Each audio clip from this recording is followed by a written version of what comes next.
Hello, hello, hello. How is everybody doing today? Um, Everybody having a wonderful day? I think it's Wednesday, right? Is it Wednesday today? I wanted to just go over a few things with you. Today, we will be going over the Jack and Lilly Sullivan case. Hello, Old Garden Gal. Good to see you. Vibes, Brenda. Good to see you. Pam.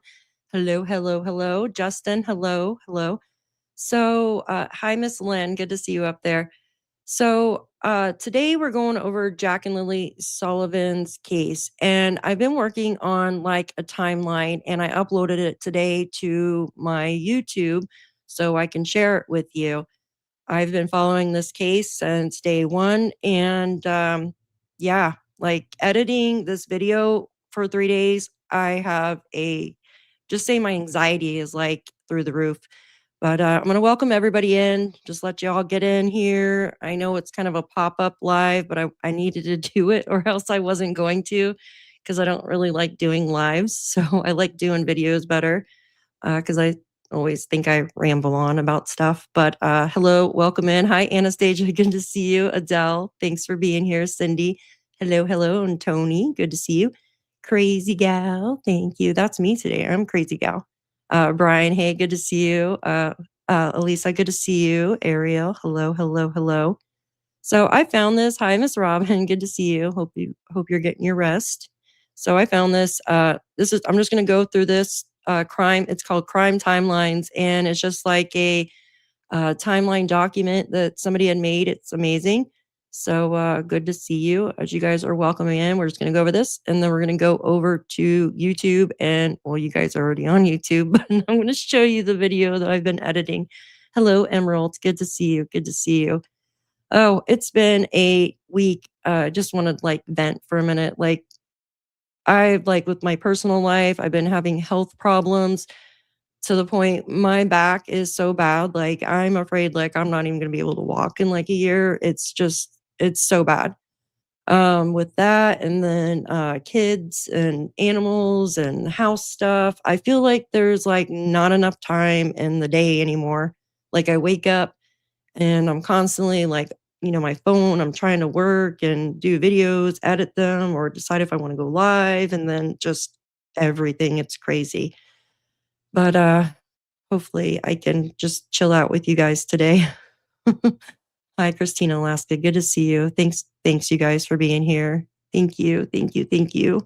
Okay, so I just want to show you guys this. Let me get my head off here. This is a crime timeline for Jack and Lilly Sullivan, and I'm going to put the link in the chat. So if you guys ever want to go visit this, feel free to. It's amazing. There's the link here, and it also has hyperlinks, so you'll be able to click on to verify information. So for those who don't know about the Jack and Lilly Sullivan case, they're two siblings. They were 4 and 6 when they went missing. Jack was 4, Lily was 6. One day they just vanished from their home in PICTOU County, Nova Scotia. That's in Canada. For those who do not know. So they were living with their stepfather, Daniel Martell, and their mother, Malaya Brooks Murray. Also, they had a younger sibling, and she's around 2 years old now, I believe. So, hi, Show Integrity. Good to see you. Thanks for being here. Yeah, it's horrible, isn't it? It's just chiropractor. Yeah, I've been to the chiropractor. They want me to go see a orthopedic surgeon. So I'm kind of like, I've been holding off, just hoping it'll fix itself, but I don't think so. Okay, so the children basically disappeared on May 2nd, and around that time, it's still really chilly up there in Nova Scotia. They were reported missing at 10:01 a.m. Their mom called 911. Now, this Friday morning has always been an issue for me. I felt like there was so many inconsistencies with everybody that was on the property, and I know that the mom has not come out and hardly said anything whatsoever to the media, to anyone other than her close circle, which I find very, very odd. I'm just going to say it. I find it very odd. So, and then you have the stepfather. He's been, oh, I'm just to say he's been the talking head for Jack and Lily's case. And then you have the bio grandmother. Now she's been the one advocating the most for Jack and Lilly, trying to find out answers of what happened to them. So hi, Shai, good to see you. Hi, welcome in everybody. Thanks for being here. So I want to go through this video with you guys. Now, all these parents were dozing. They were all dozing, you guys. Hi, DJ, good to see you. So that is basically their alibi, is dozing. And the stepfather's alibi was his 2-year-old daughter, basically. He was dozing with her.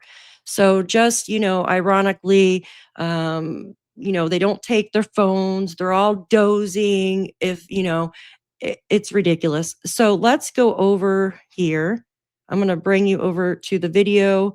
No, I'm still not done completely with it, but it's a work in progress. I got a lot done on it though. So we're going to add this to stage. This is part of the video. And let me get rid of that. Okay. I'm going to start the video for you guys, and I'm going to explain, and I'm going to add in like my Google Earth and stuff so I can show you exactly when the parents explain like where they went and stuff. When they searched, you guys will see it firsthand, exactly the area. Good to see you guys. Hi, Camilla. Good to see you, Mavi. Thank you for coming in. Green Eyes, hello. Good to see you. All right, so this is the start of the video. And I just want to read this to you. It says, Daniel, this is in Daniel's words. It says, and then about 20 minutes. So you got this 20-minute timeline, okay, or this 20-minute window that they all say. Mom said it. Janie said it, which is the step-grandmother of Jack and Lilly. She was on the property when they went missing. And stepdad, Daniel Martell. He says, and then when I woke up, Malaya, who is the mother of Jack and Lilly, was right beside me. She was still asleep. And I said, I don't hear Lilly and Jack. So I jumped straight up out of bed. Silence is never a good thing when you have kids because you know they're getting into something, period. And then we noticed the boots were gone. We went outside, made our way into the backyard. We didn't see them anywhere. And Malaya said, should I call 911? And I said, well, just wait 1 second. He says, I ran up into the woods to the kids, period. They have cabins up in the woods. It's about, 100 feet up in the woods. I ran up there, ran right back down, which only took me like 30 seconds. And I was screaming for Lilly and Jack, all the way out when I was running up to the cabins. And then listen to this part. And my mother, who is Janie McKenzie, heard me. So she came out and said, what's going on? And I said, Lilly and Jack are missing. So we know this has changed, okay? We know a lot of this has changed. So I'm going to start playing the video here, and I'm going to explain it as we go. I just want to say that I've used clips from a lot of other channels as well. And I'm going to give them credit as we go through the video. All right, here we go. So this is going to start in just a minute. Make sure I have on. Okay. Daniel was gone all day. I wasn't here. Daniel was gone all day.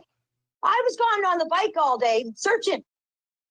When he the only time I seen Daniel was when the altercation was here in the yard, and he was around here, but he wasn't involved in the altercation. So he was here. Okay, so you.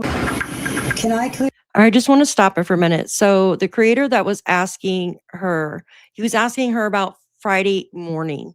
She skips to Saturday because if you've been following the case, you know that Saturday there was an altercation. It was the event right before the mother, Malaya, left. Okay, now listen to this. Here's something up about the four-wheeler. Justin and I were the ones driving on the four-wheeler, but we picked Daniel up up around the pipeline. Justin and I went up around the pipeline, and we were going through an old road, and we seen Daniel. And Daniel got on the bike, and he sat on front of the bike until we get back to the pipeline, and we dropped him off with some of his friends, and then Justin and I took off back home.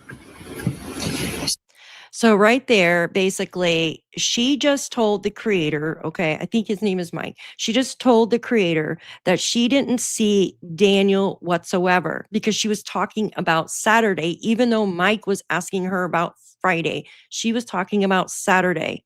And then in the clip that you just heard, she said that she picked Daniel up on the pipeline. Did you guys hear that?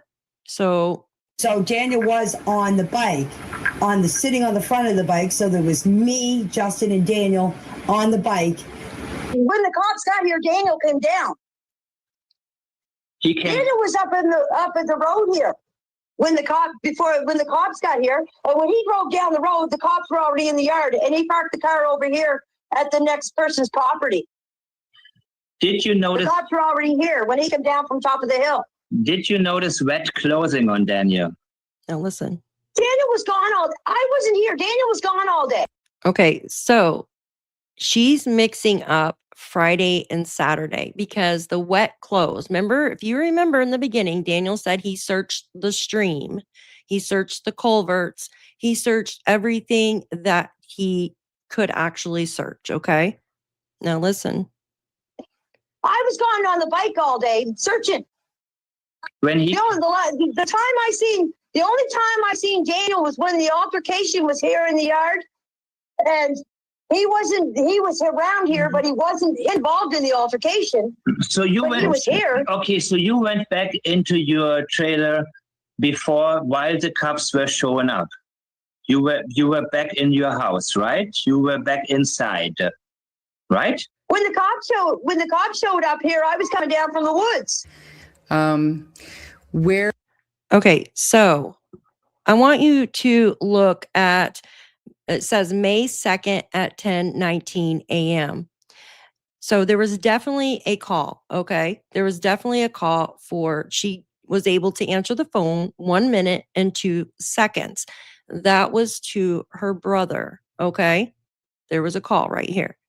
Now, what I'm getting at is Janie said, you guys are going to understand what I'm talking about in just a minute. Janie said that she came out like 10 minutes after hearing Daniel yell. But you just witnessed that Daniel said that he saw his mom, basically she came out and spoke to him basically right then and there. That was when he was still in the yard, like searching before he took off with the vehicle. See, this is where it gets really confusing, okay? And it's really hard to put things in perspective and together because of all the different inconsistent statements. And this is why people go crazy trying to follow this case. So anyways, Janie had a call at 10:19.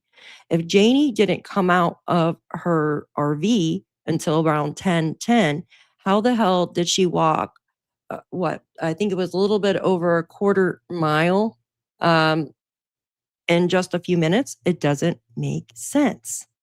Yeah, doesn't make sense. Where was Janie when her brother called her at 10:19 a.m.? I was out in the yard when he called. I called my brother at 10:19 to tell him that the kids were missing. And Malaya waited till... And Daniel also came out. So when you saw him, was his? I didn't see Daniel. I didn't see Daniel when he came here when the cops were here because I went back in my trailer and I got some snacks from Matt. And I got out of the car. I was going to proceed to keep searching into the woods around the area. But law enforcement yelled to me and they said, Daniel, don't go back into the woods just yet. Now listen. So I walked over to the house, and this would have been, it took law enforcement 21 minutes to arrive on scene. And so I'm guessing. Okay, so law enforcement, basically, they were called at 10:01 a.m. Now I want to show you this, okay? This is where it gets tricky.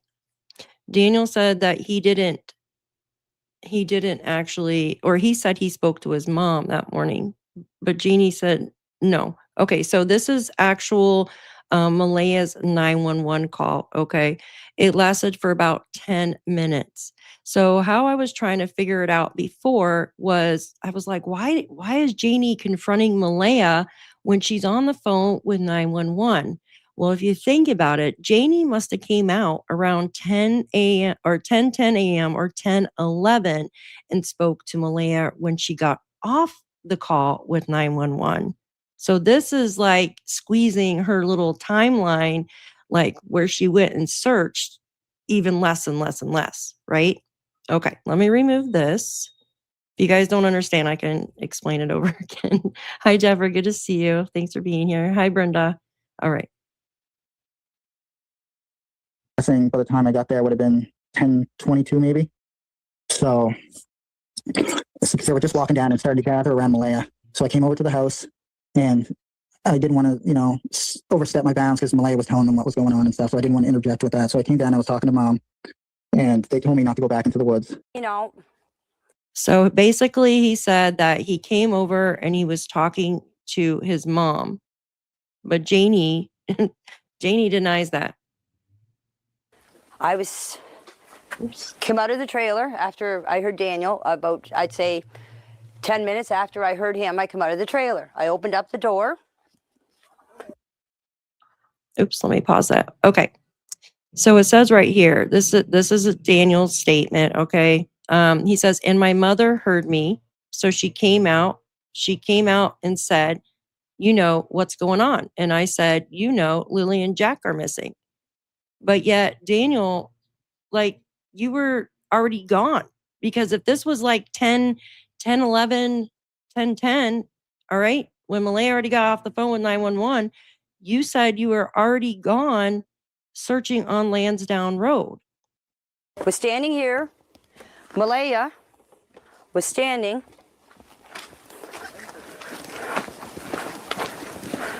right here with Meadow on her hip. They were outside playing, but we weren't aware of it at the time. And the next thing we knew, it was quiet. And we get up and I tell him, my partner, Daniel, I tell him, do you hear the kids? And he says, no. And I come out and I said, what's up? She said, Jack and Lilly are missing. I said, how long? She said. So why didn't Janie say, hey, I just heard them in the yard? You want me to slow it down some? Okay, I will. Hold on one second. Let me change the speed here. Okay.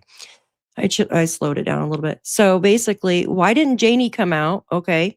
If it was right when Malaya got off the phone with 911, this would have been around 10:10, 10:11. Obviously, you could see here, the call was made at 10:01. Okay. She was on the phone for 9 minutes, 45 seconds. That would have been 10:10, 10:11, somewhere around there. Okay. Hi, Meep. Yes. So that's from my understanding.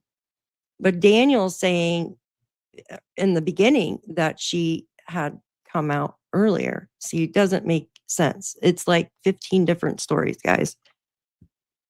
Okay, so this is, let me go ahead and play this. About 20 minutes. I closed the door, got my boots on, came out here, ran up in the woods.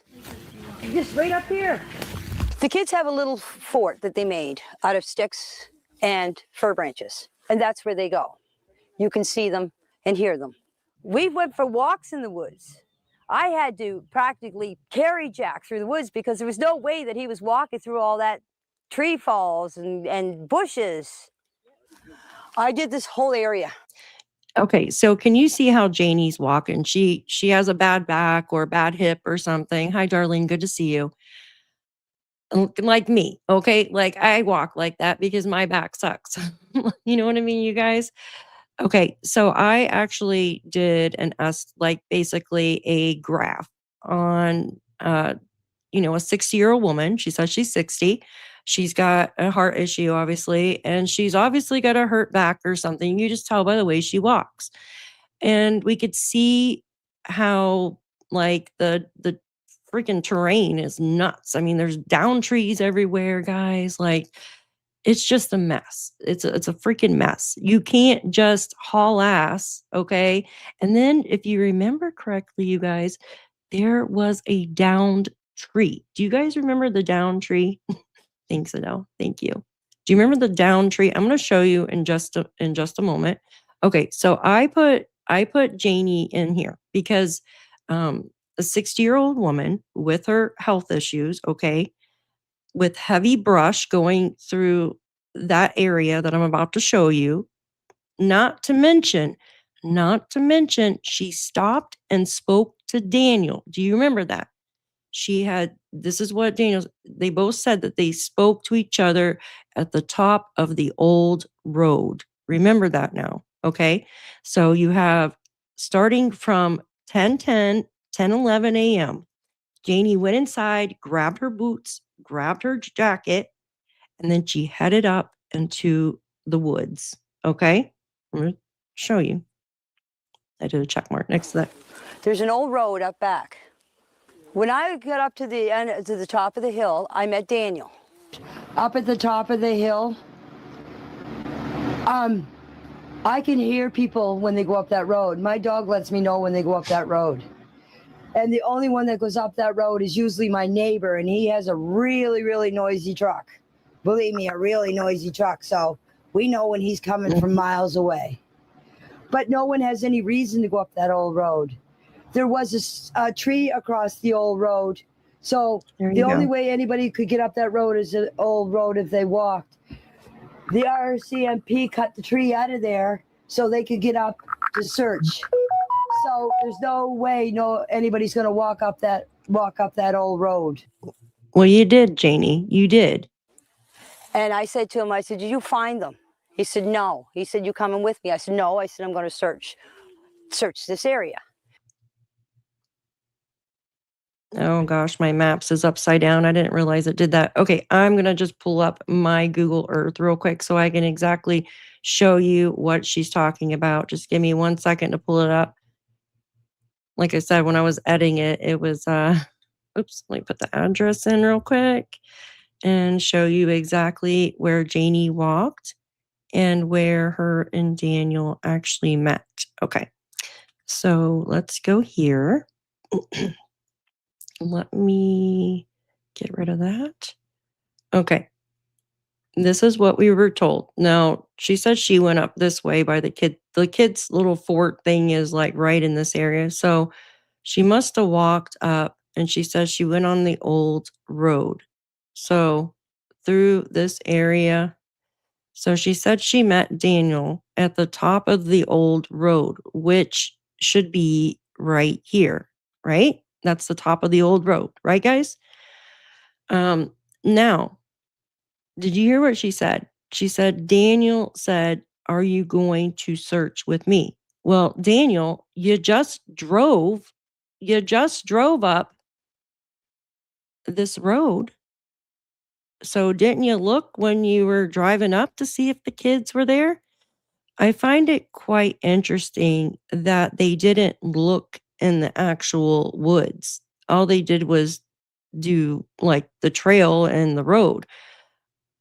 Now, this one doesn't show it, but there was a tree across this right here too. There's a tree over here. It's been now removed because the searchers had to remove it so they could drive through. Okay. And if you remember, Janie just said that that the neighbor with the truck drives up there, which I don't know how he could have if there was a freaking tree that was down. So it just doesn't make sense to me. All right, now listen to this. Hey, Justin, thank you. Why did she say noisy vehicle? Could it be Daniel's noisy car? I don't know. I know there was a tree across the old road. So I don't know how anybody could drive there unless it was a monster truck. And then I think she's talking about Brad's truck, to be honest with you. But I could be wrong. But why the hell would Brad go up there? You know what I mean? Why would Brad go up the old road for? It just doesn't make sense, you guys. Like, why the hell would he do that? You know what I mean? and he lives on the opposite side. It just doesn't make sense. Ooh. Sorry, guys. I was really freaking loud. Thank you, Justin. You're freaking awesome. Thank you. Thank you. Yeah. And I find it interesting too about the car that was at his dad's that they said was his as well. Didn't the fire at the tow truck drive, the fire at the tow truck drives happen too? I'm not sure about the tow truck fire. Does anybody know about that? I don't know. All right. If you guys need me to slow down more or anything, just let me know, okay? All right. So this is where Janie would have walked. Now, I want you to picture this in your head, okay? So I changed the time frame here. Janie would have came out. I changed it to 10:11. So she confronted Malaya here in the yard around 10:11 a.m. in the morning. Then she continued to go back into her RV and get her shoes and jackets on, you guys. Okay. And then she said that she left to walk up here, walk back down, and then walk the 289 and walk back. That's what we were told. Like, I'm not, you know what I mean? That's what we were told. How could she do that and be back at 10:19 to answer that call? Because she said she didn't bring her phone with her. She didn't bring her phone. So how the hell is she doing that in that short of a time frame? That's my question. Okay, let me skip through this part real quick. It just shows the area. For some reason it's upside down. See, this is Daniel's vehicle would have been here when he spoke to Janie, and then Janie would have continued down this road to the 289, which you're seeing here, and then back. And somehow was able to go back into her trailer. Because when she told me the kids were missing, you automatically think they went into the woods. That was my first instinct. So I went up and I did this whole wooded area, right up to the top of the dirt road, came back down here and came back down the side of the road, came back down here and came back at the same spot. I went back into the house. By the time the cops were here, I don't know exactly what time. I didn't take my phone. The cops were here. Oops, I meant to stop on that and it's too fast. Okay. Once again, Malaya called 10:01 a.m. Then the call lasted for almost 10 minutes. That would have been 10:11 a.m. Okay. Janie goes back into her trailer, gets her shoes and stuff on. Okay. Say she gets in, starts getting on the path around like say 10, I'm just going to say 10:15, just round it to 10:15. And somehow walks that in 4 freaking minutes. There's no way. The RCMP arrived 26 minutes later at 10:27. I mean, me and Maya and the baby were just in the bedroom. And Lily came in multiple times, so, In 20 minutes when Lily had come into the bedroom. Lily came in twice. Lily came in twice that morning. Right. Malaya says... I've seen her. Okay. Yep. The video goes by so fast. Did you guys catch that? Did you catch that? Hi, darling. Good to see you. Daniel, this is another one. Daniel said that he witnessed Lily come in twice on Sunny. So this is Sunny's video. And then on the next video, which is, let me just rewind it just a little tiny bit. He's going to say multiple times. Lily had come into the bedroom. Lily came in twice. Lily came in twice that morning. Right. Malaya says... I've seen her that morning. And Jack was out playing in the kitchen, I'm guessing, and they slid open the back sliding door. It's almost like silent to hear it slide open. But they slid it open. The boots were right beside the door. And just proceeded to, I'm guessing, play outside, and then they must have just got out to the back fence, and then they were they were gone. As soon as I seen that they were gone, I immediately jumped in the car, did all the dirt roads, did all the culverts, checked over the rivers, the streams. I did everything. I did anywhere the vehicle could take me, I did. Yeah. And then as soon as I got back home, like 10 minutes later, I immediately went out and fought. Okay. So Daniel said that this is still Friday. This whole video is just about Friday's events. I'll have to do a Thursday one when I have enough energy. So basically, Daniel said he went back out and searched on foot. Okay. No, he did all the culverts and did all of this complete area. And I'm going to show you that real quick so you can get a good idea of where he went. And I figured out something new, guys. And I'm pretty sure this is what he meant. So Daniel said that when he left, okay, he left out of the home, Jack and Lily's home. He went down the 289. This is from my understanding. Okay, here's the railroad tracks here. If you guys been following, you know the railroad tracks. Daniel continued down this road, which is Landsdowne Road. So he's going to pass the pink blanket and all that stuff.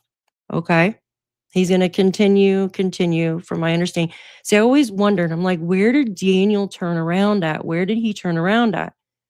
So he says he turned around by the railroad tracks. I didn't realize you could do like a little turnaround. See this area? You could turn around over here. So this is from my understanding. Daniel said he turned around by the railroad tracks that morning. Okay. And then he headed back.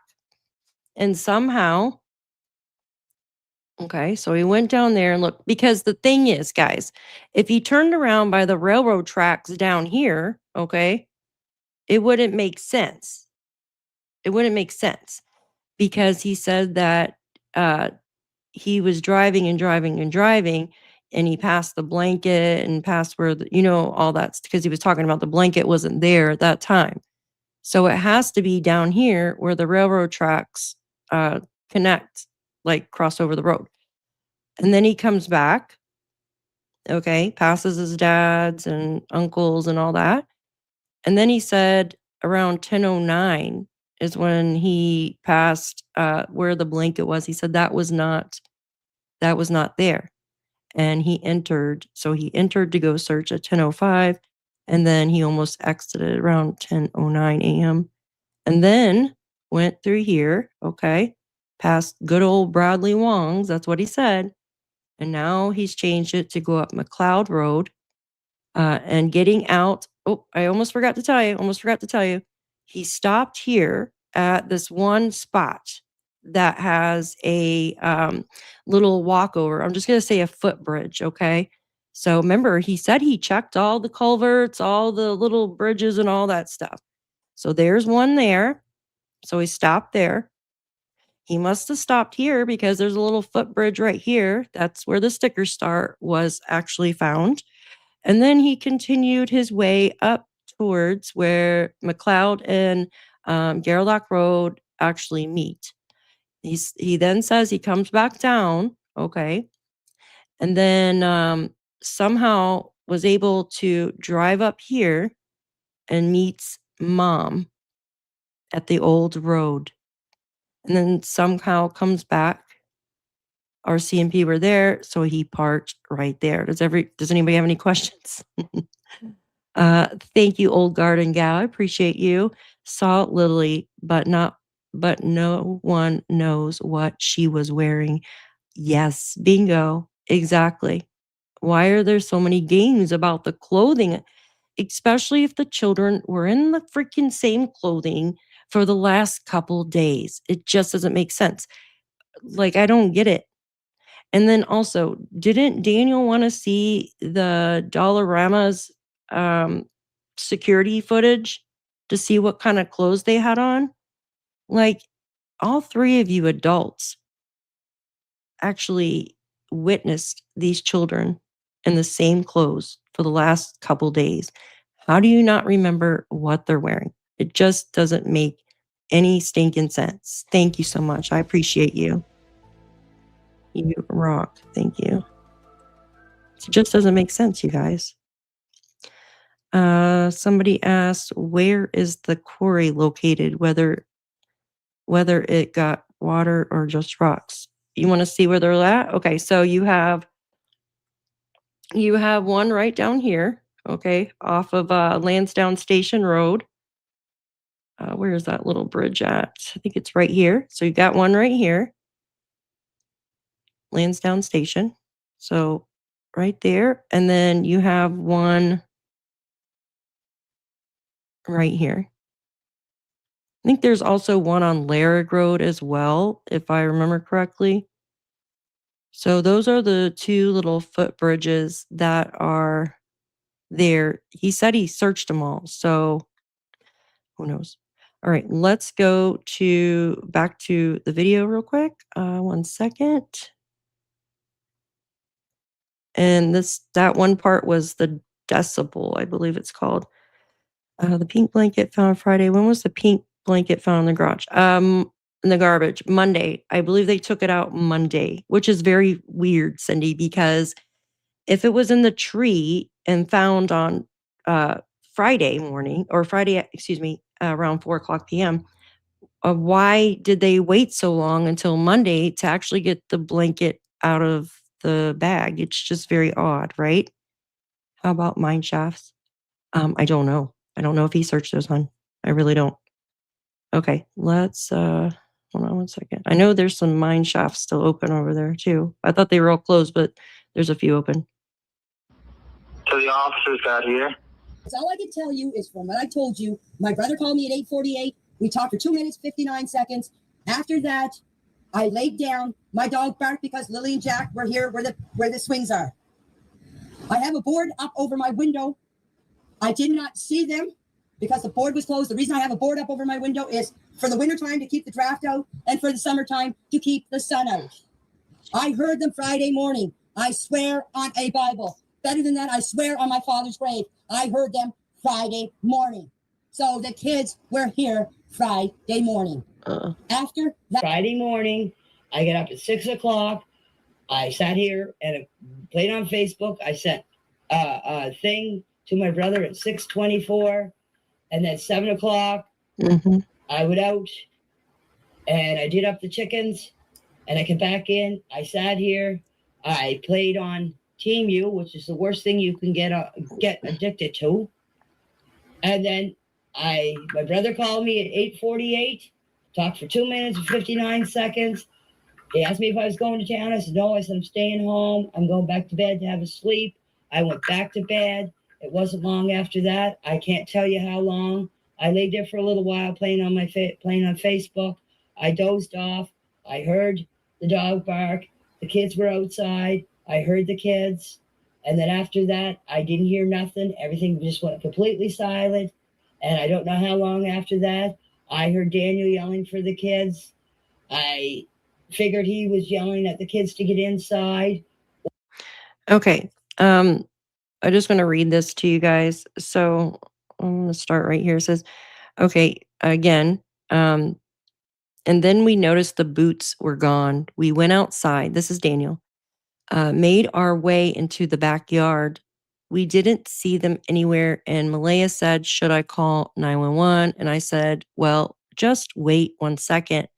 And he continues, I ran up into the woods to the kids. They have cabins up in the woods. It's about, 100 feet up in the woods. Ran up there, ran back down, which only took me like 30 seconds. And I was screaming for Lilly and Jack. Or Jack was letting my chickens out, which he usually does. He let them out a few times. So I figured Daniel was getting mad at him for that. The next thing you know, I dozed off again a little, maybe dozed off, or I get up about 5 or 10 minutes after that, and I found Malaya outside, standing there holding Meadow on her hip, and she was holding her on her right side of her hip. Now, I don't recall if she had her phone or not. That wasn't important to me. The only thing is what I was looking at is her standing there, and I asked her what's up, and that's when she told me the kids were missing for 20 minutes. I think that is very odd. So okay, I want you guys to think about this for a minute. You're Janie, okay? You're Janie. You've been up doing your stuff, blah, blah, blah. Okay. You doze off for the final time. Okay.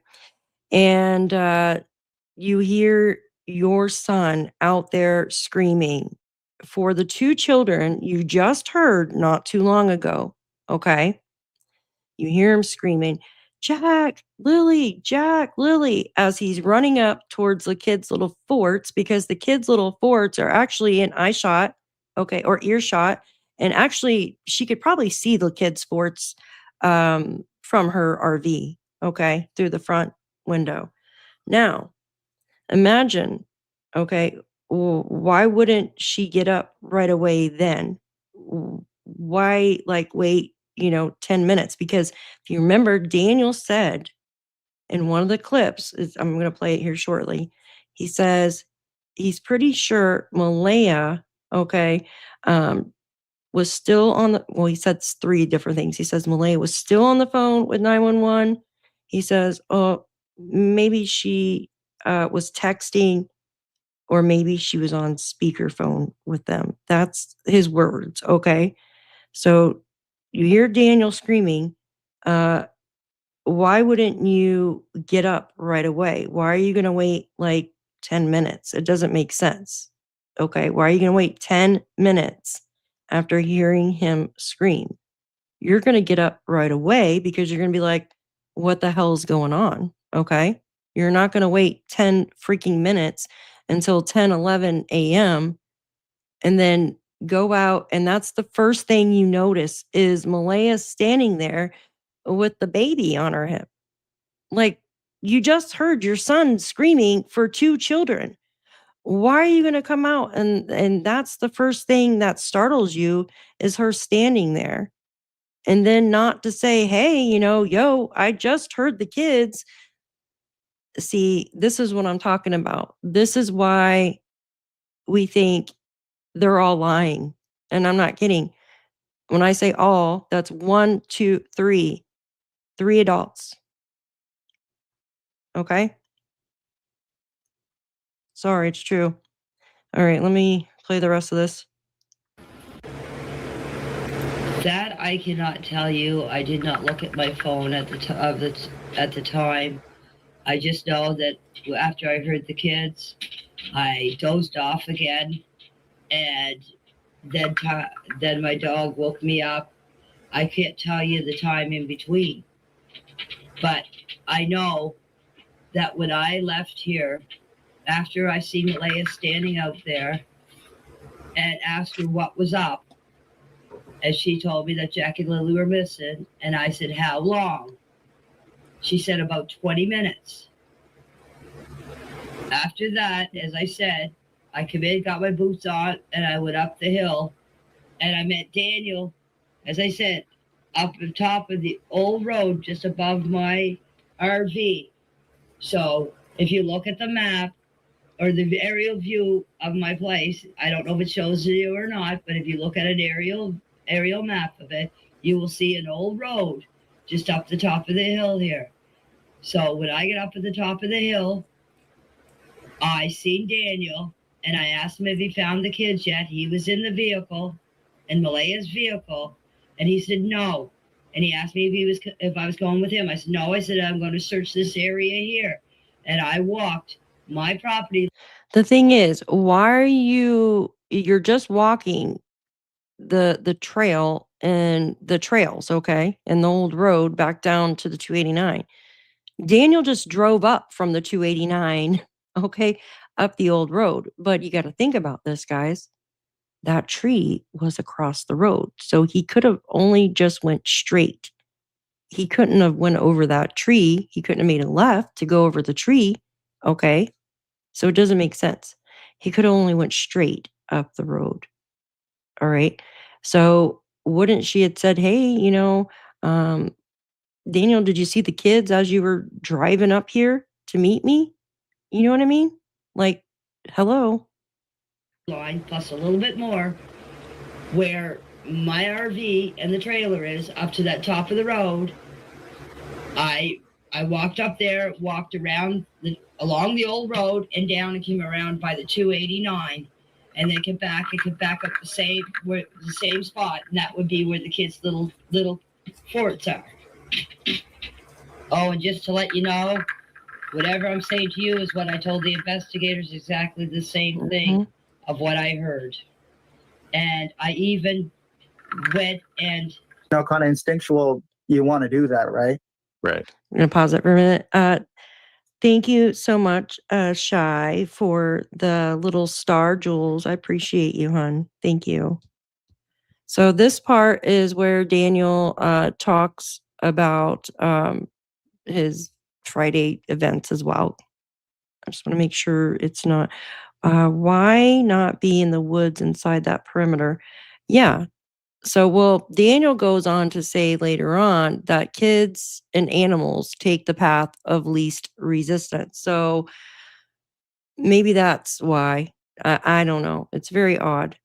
Because we don't hear them out in the yard. We never seen them in the house. We don't see them in the backyard. I didn't know if Mom was even at home or not, right? Because I thought she might have went with my Uncle Ron. Mm-hmm. So she's on the phone with 911. I run up into the woods where the cabins are. And look in the cabins, look around the area. Didn't see them. I'm screaming and yelling, Lilly and Jack, Lilly and Jack, Lilly and Jack. And then I make my way down. There's a hill behind Mom's RV. I make my way down.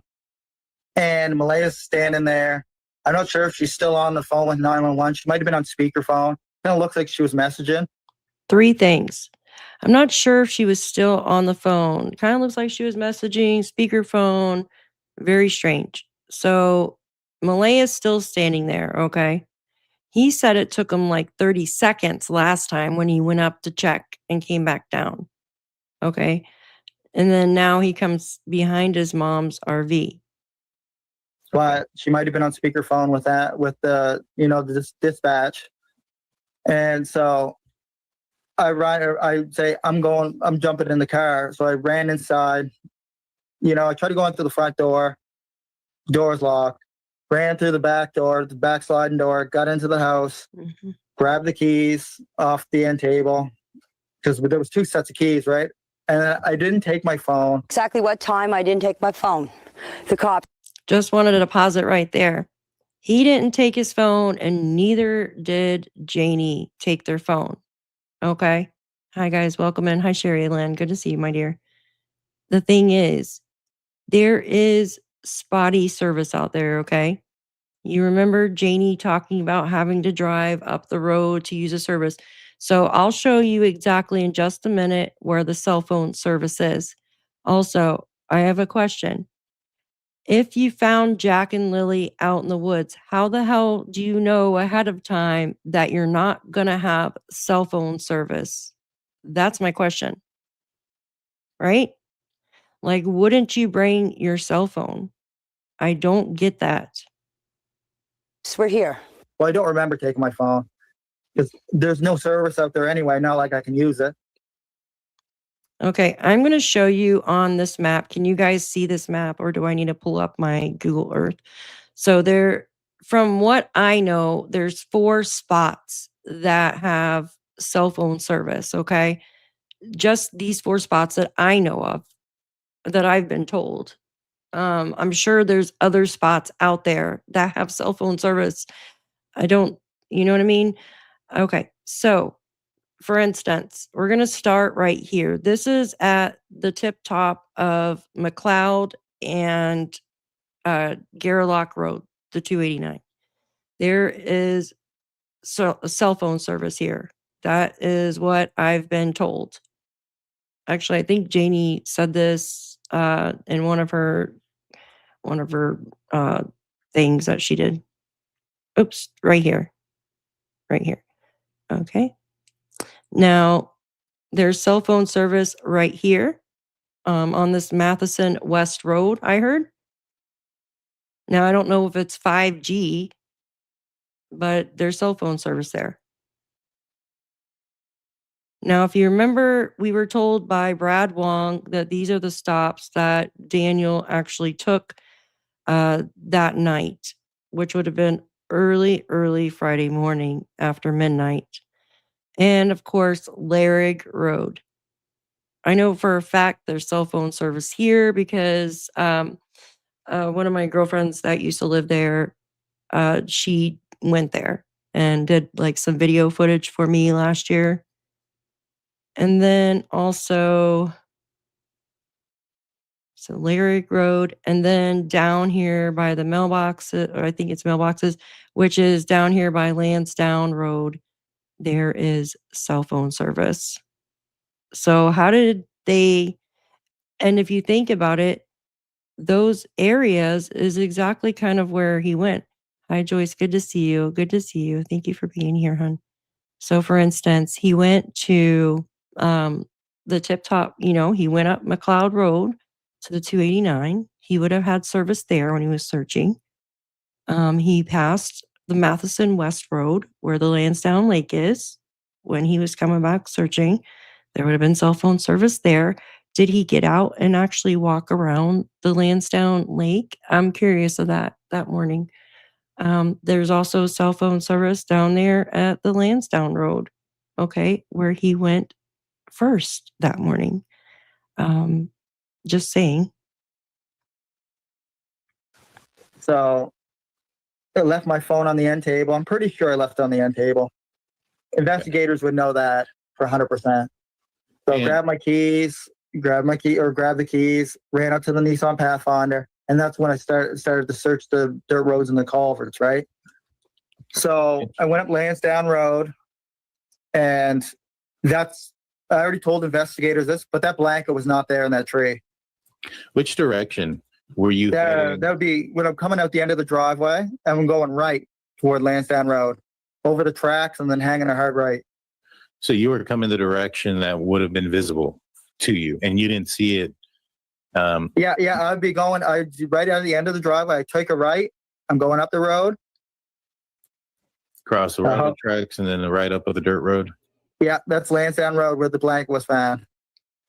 All right. So when you're running around and as you're going outside and looking, that gate outside, is it always open? Was it unlocked? Was it locked? Sometimes it's open. There's no friggin' gate at all. There's no gate at all. This was the first or second day after they disappeared. Here's the four-wheeler. There was no gate at all, guys. What do you mean sometimes it's open? There's no freaking gate at all. They could have left out of there. Like, come on, at least put a chain gate or something. I am baby cakes. I don't see anything, hon. I can look better when I get off, sweetie, all right? So there's no gate at all, Daniel. Like, I don't get it. Like, the kids could have just left out of there, like nobody would have heard them. They just, good grief. So, yeah. See, there's the bike. No gate. That's where they were playing. Was it open that morning? I do not remember that. I don't remember I don't remember. Like, dude, just say there was no freaking gate. Like, I don't understand that. Why don't you just say there was no gate? I don't get it. You know what I mean? Just be honest. Say there's no gate. Okay. And so you come around. It's not hard. It's not hard to open up gates anyway. They're just slide. Like, I always forget to close. My mom always reminds me, but they're just a slide and bolt lock, right? Yeah. There's nothing hard about those locks at all. Yeah. Well, maybe not, but I'm just kind of curious because if you can unlock it and open it, but if you're on the other side of the fence and you're small, can you reclose it? Yeah, you can. You can. All you do is just pull the fence close to you and then close it. Interesting. Yeah. And so it may not be a clue there. So you're out there searching in the woods. How long before law enforcement arrived? I was told 12 minutes.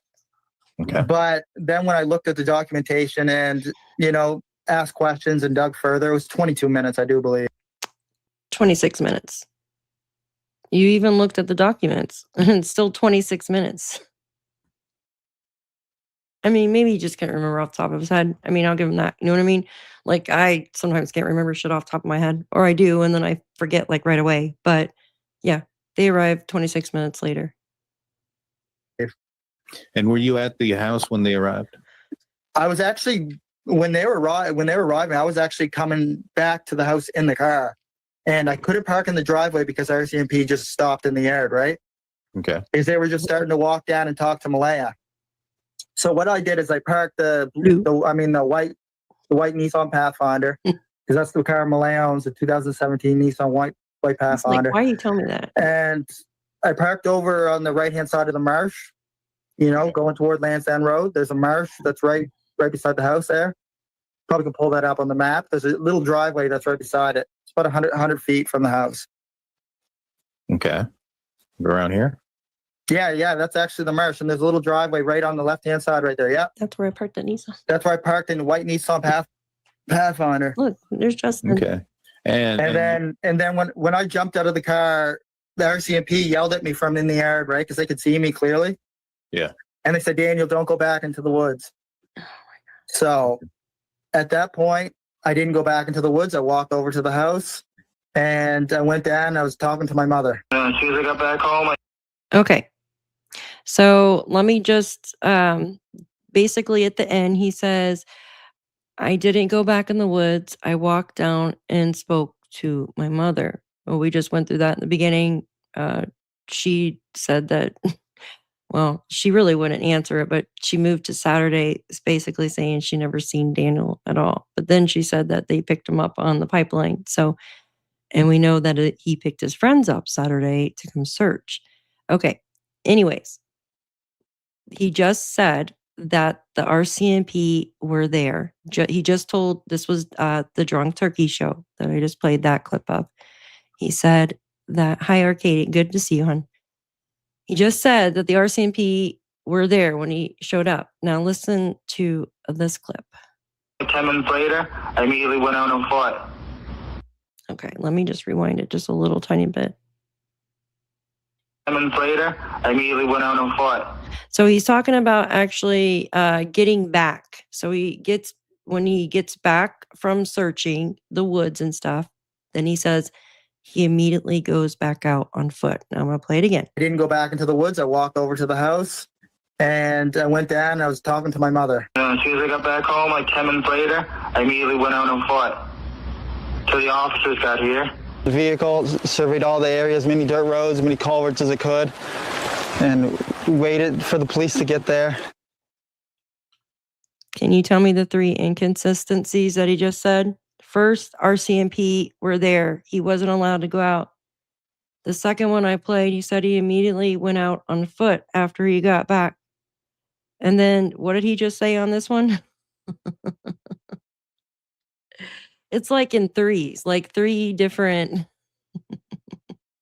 Hi, Belinda. Good to see you. Hi, Jesse. Good to see you. It's like 3 different freaking things. That's crazy. Because the RCMP just, officers just sworn Malaya. Yeah. Yeah. And so they asked you to stay there. They asked her to stay there. Did they look into your Pathfinder or the Pathfinder? Did they search it? No, they didn't at all. Now, at any point?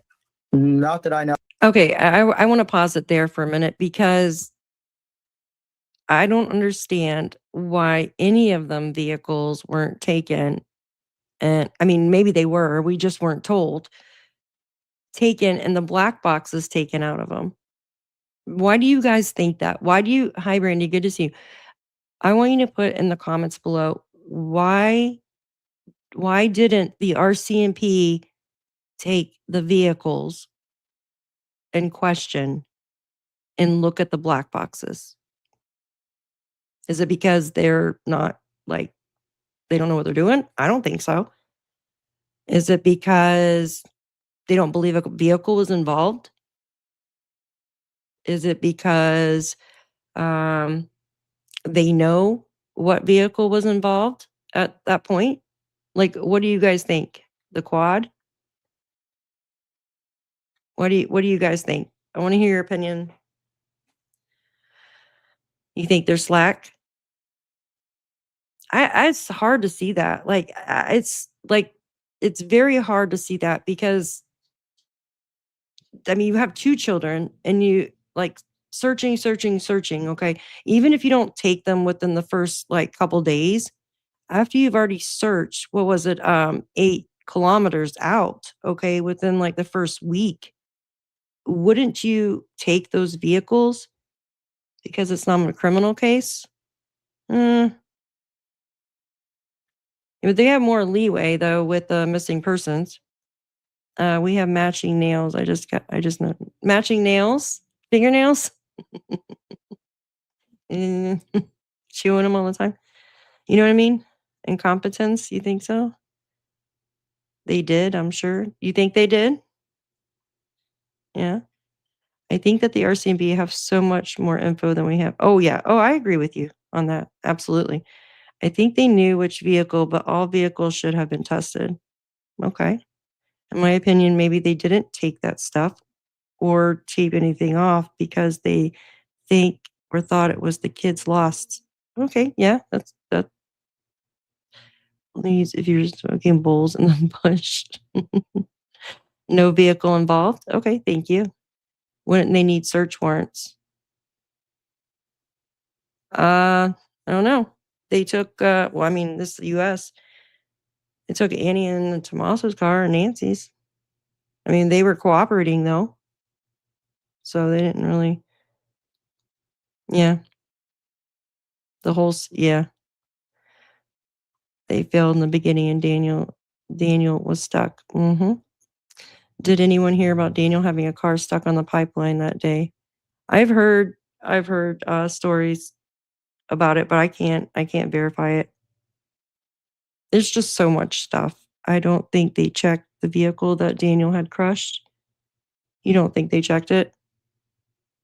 It definitely should have been checked. All of their vehicles should have been checked, in my opinion. If RCMP knew more than us, they would have made an arrest by now. Yeah. You got a good point. You got a very good point. Okay, let me finish. Outside of the bed, charging. And I don't know the exact time, but I'm guessing it would have been after the 828 call to that Malaya made to her mother. And I never looked at my phone. Lily came into the room multiple times. I said, shh, like Lily, gotta go out. Meadow's trying to sleep. And because Malaya in 20 minutes of when Lily had come into the bedroom.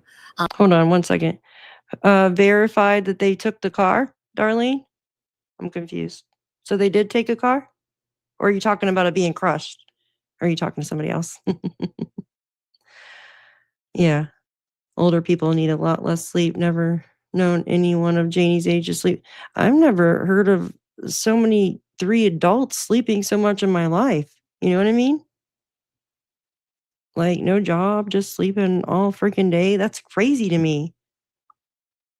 Yes, he did. Okay. I don't know exactly.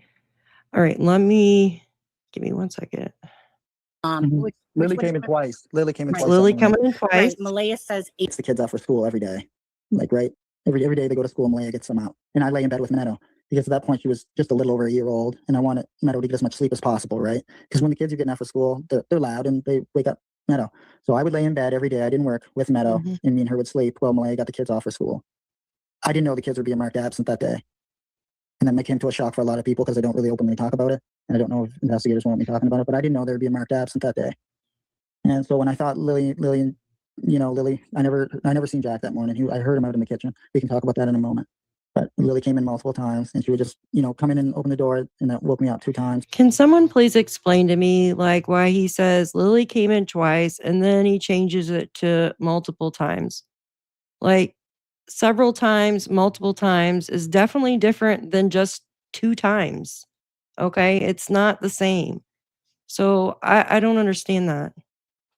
When she did that. And see, I thought Malaya was, getting ready to get up with the kids because I thought it was a normal day for me because I lay in bed with Meadow sleeping. So I don't know the exact time on that, but investigators may know because I'm not sure if it's collected if you click your phone screen on and off, like from sleep when the screen is black to clicking it on.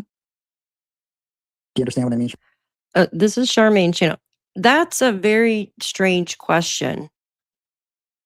Do you think that's weird that he asked her that? I think he was asking if the RCMP or major crimes can detect if someone just basically unlocks their phone. I think they can. I mean, now what if you don't keep your phone locked? For instance, like I mean, most phones though today, require you to do like your fingerprint or a passcode or a face to unlock it after it's already went to sleep for the night, right? Most of them. I don't I mean, I guess you could turn it off. I don't know. But when you pick up your phone, it automatically like starts your apps again. So your apps kind of like go into hibernate. A lot of them do. So if you're just like picking it up to look at it, I'm guessing it probably awakens like everything. Just my opinion, but I don't know. Maybe you got somebody knows in the chat. I mean by that.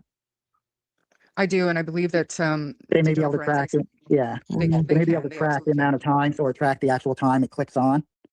But and so when we eventually did wake up, it would have been, she made the call at 10:01. So I'm thinking like 9:57, maybe around there by the time we got up, went to the kitchen. Okay. So he's saying 9:57 now. So they're like closing the timeline in, okay? But it's not helpful for Janie because now it doesn't make sense how she could walk all that way in just like 4 minutes, okay? Anyways, so now this is from Daniel. This is from when he communicated with Sunny through email or something. He says, "We have a time around between 9:35 and 9:45, okay? I mean, 9:57 is not too far off, but why keep changing it? I don't understand. That's the strange thing. See, he talks about, but mom confronted her when I was halfway back. And I want you to look at that part right here. But mom confronted her when I was halfway back. Okay. Now, do you guys see that? Do you guys see this? So this is another story. This is another part of the story, you guys. I don't know why there's so many stories. There's usually one story with the truth, okay? I'm just going to read this to you. We woke up, didn't hear the kids, proceeded from the bedroom to the kitchen. I look into the living room, no kids. I ran down to check under their beds, ran into the kitchen, got my shoes on, proceeded outside, okay, into the backyard. That part's always stayed the same. Went around the fence. Okay. Because there's no gate. She asked me if she should call 911. While she's calling 911, I ran up to the kids' cabins to check. And when I was screaming for the kids on my way back down, that's when mom came out of the RV and confronted Malaya. Oops, geez. I touched a button. Sorry. Different story, you guys. Different story. Do you guys see what I'm saying? This is a different story now. Okay? Completely different story. Okay. Anyways, he goes on to say, came out of the RV and confronted Malaya. So he should have been present when his mom came out of the RV and confronted Malaya. But now it's changed. Okay. Okay. Anyways. And she said, Malaya, what's up? Malaya turned around and said, the kids are missing. Mom said, how long? 20 minutes. So about 3 minutes to get outside, then about 4 minutes to get to the cabins. Okay. 4 minutes to get to the cabins and circled down behind the RV. But mom confronted her when I was halfway back. With her 20 minutes, she says, we have a time around between 9:35 and 9:45. After I got back down from the cabins, Malaya was standing in the same position holding the baby. I ran into the house and did Landsdowne Road. I never seen a blanket in the tree, by the way. going out to the railroad tracks on that road, turning and going back down, doing Landsdowne Station Road, following it back to the 289, and finishing the trip by going up the trail beside the house to the right of the RV, if facing the driveway. What's missing here? He goes, I met Mom at the top of the hill when driving back. The road can only be accessed further by an ATV or four-wheel drive truck. On my way back, as I said, I met Mom and asked her if she was coming with me. She said, I'll search up here because they could have not went far. I returned to the house, and when I got back, our CMP were walking down the driveway to see Malaya. It took RCMP 12 minutes to arrive on site. RCMP were parked in the driveway, so I parked next to the marsh. Okay. But in the ones prior that I just showed you, Janie didn't come out until 10 minutes later. It doesn't make sense. None of it makes sense. It should have been one story. That's it. Okay? That's it. One story. And here's Malaya's. She said she heard the kids in the morning. Yes. Daniel was sleeping beside me the entire time she puts from 6:18 to around 9:40 a.m. When I woke him up because I no longer heard them in the bedroom. That is the best estimate I can give at the moment because I was in and out of sleep, dozing off that morning. I then called the police at 10:01 a.m. Their bedroom is next to us. I wasn't aware that they went outside, as Janie said. I looked into the living room. I seen that the kids weren't there. I ran back to Lilly and Jack's room, looked underneath the bed. They weren't there. I know, right? So then we proceeded outside. We went over beyond the fence in front of Mom's RV. Right. And that's when Malaya asked me, should we call 911 or should I call 911? Like, that's a given, right? I don't see the kids out in the yard. They weren't in the house. There's nothing else that, can be done. Absolutely, Sharon. Okay, and once again, I heard the kids in the morning. Daniel was sleeping beside me the entire time from 6:18. What happened at 6:18? Do you guys remember? That is when she checked or marked them out of school, Jack and Lilly out of school, through an app that she has on her phone, from my understanding. Daniel said in some messages that he was able to get an email, okay, confirming that. I have that message somewhere, but I'm sure you guys all remember that. Up to the cabins in the woods, which is, I don't know, 150 feet away maybe, or I don't know the exact amount of feet. And then it's 100 feet, you said earlier. Okay. It took you like 30 seconds. So I ran up there when Malaya was on the dispatch call at 10:01, and I came down the hill behind Mom's RV, and I was screaming Lilly and Jack, right? And that's what got Mom up out of bed, was she heard me yelling. And because when I scream, I can scream extremely loud. When anybody screams, they scream loud, right, guys? So, and there was no reason not to scream as loud as you can. Like, my throat literally hurt. I don't like when people add in a bunch of filler. Like, we don't need to know filler. We don't need to know your throat was hurting, dude. We don't need to know that a rock's going to impale you or a stick's going to fly out of nowhere and stab you. And like, I don't understand that. Like, what's up with the filler? Like, the kids are missing. We don't need to hear you make yourself, like buttering up yourself or buttering up Malaya or buttering up your mom. We just need to hear what the fuck happened, excuse my language, the morning they went missing. It's 2 children, not 3 adults. 3 adults didn't go missing. 2 children went missing. Okay? This shit just doesn't make sense. So, the first few days of them search, because I was just screaming so much. And so that's what triggered Mom to get up, was she heard me screaming at the top of my lungs for Lilly and Jack. Malaya was still standing in the same spot on the dispatch call.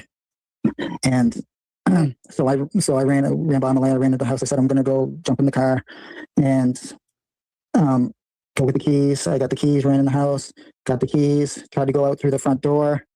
And I seen that. No. Yeah, I was about to say, didn't you try to go in the front door after you searched the cabins and then you couldn't, said you had to run around back? So how are you going to, you know what I mean? The wrench should already been gone. Come in through the front door and it was still had like a wrench or whatever that was jammed in the There outside you porch go. door. So I couldn't get into the front. So then I ran all the way through the back, Yep. past the fence, went up into the house on the end table, grabbed the keys. And then I came out through the front Yep. door, got in the car, and then I proceeded to drive all the way up to Landsdowne Road. And so I entered Landsdowne Road at like 10:05 or 10:06, right? I already went over all this with investigators, so they know the whole timeline on my venture here. And so I entered Landsdowne Road at 10:05 or 10:06, and then I proceeded to drive up Landsdowne Road all the way out to the tracks. I drove like 10 or 15 kilometers an hour, just swaying my head back and forth. And one thing I didn't notice, Romaine, the blanket wasn't in the tree at that time. So it was planted after approximately 10:08, maybe 10:09, when I would have drove past where the blanket is at the bottom of that dirt road. So He kind of says that that's when the blanket was planted, and then changes it. Hi, Angel Wings. Good to see you, my love. Did you guys hear that? It kind of says that that's when the blanket was planted. Let me play it again, or is it? Did you guys hear that? Let me see. So at 10:09 or 10:08, the blanket wasn't in the tree. I drove all the way up to the railroad tracks. Let me slow it down some. It's like, woo. Here. Let me slow it down. It's going fast on that one. This on the map on Landsdowne Road, and then I circled around at a U-turn, came all the way back to Gairloch Road, proceeded down Gairloch Road, went up Landsdowne Station Road, past good old Bradley Wong's, and went all the way out to the McLeod Road. Shoot, I fast forwarded. 10:09 when I would have drove past where the here we go. All right. Road, and so I entered Landsdowne Road at like 10:05 or 10:06, right? I already went over all this with investigators, so they know the whole timeline on my venture here. And so I entered Landsdowne Road at 10:05 or 10:06, and then I proceeded to drive up Landsdowne Road all the way out to the tracks. I drove like 10 or 15 kilometers an hour, just swaying my head back and forth. And one thing I didn't notice, Jermaine, the blanket wasn't in the tree at that time. So it was planted after approximately 10:08, maybe. Okay, so the blanket was planted around 10:08. What the freaking hell? Weird. That's freaking weird. The way he said that. 10:09 when I would have drove past where the blanket is at the bottom of that dirt road. So at 10:09 or 10:08, the blanket wasn't in the tree. I drove all the way out to the railroad tracks.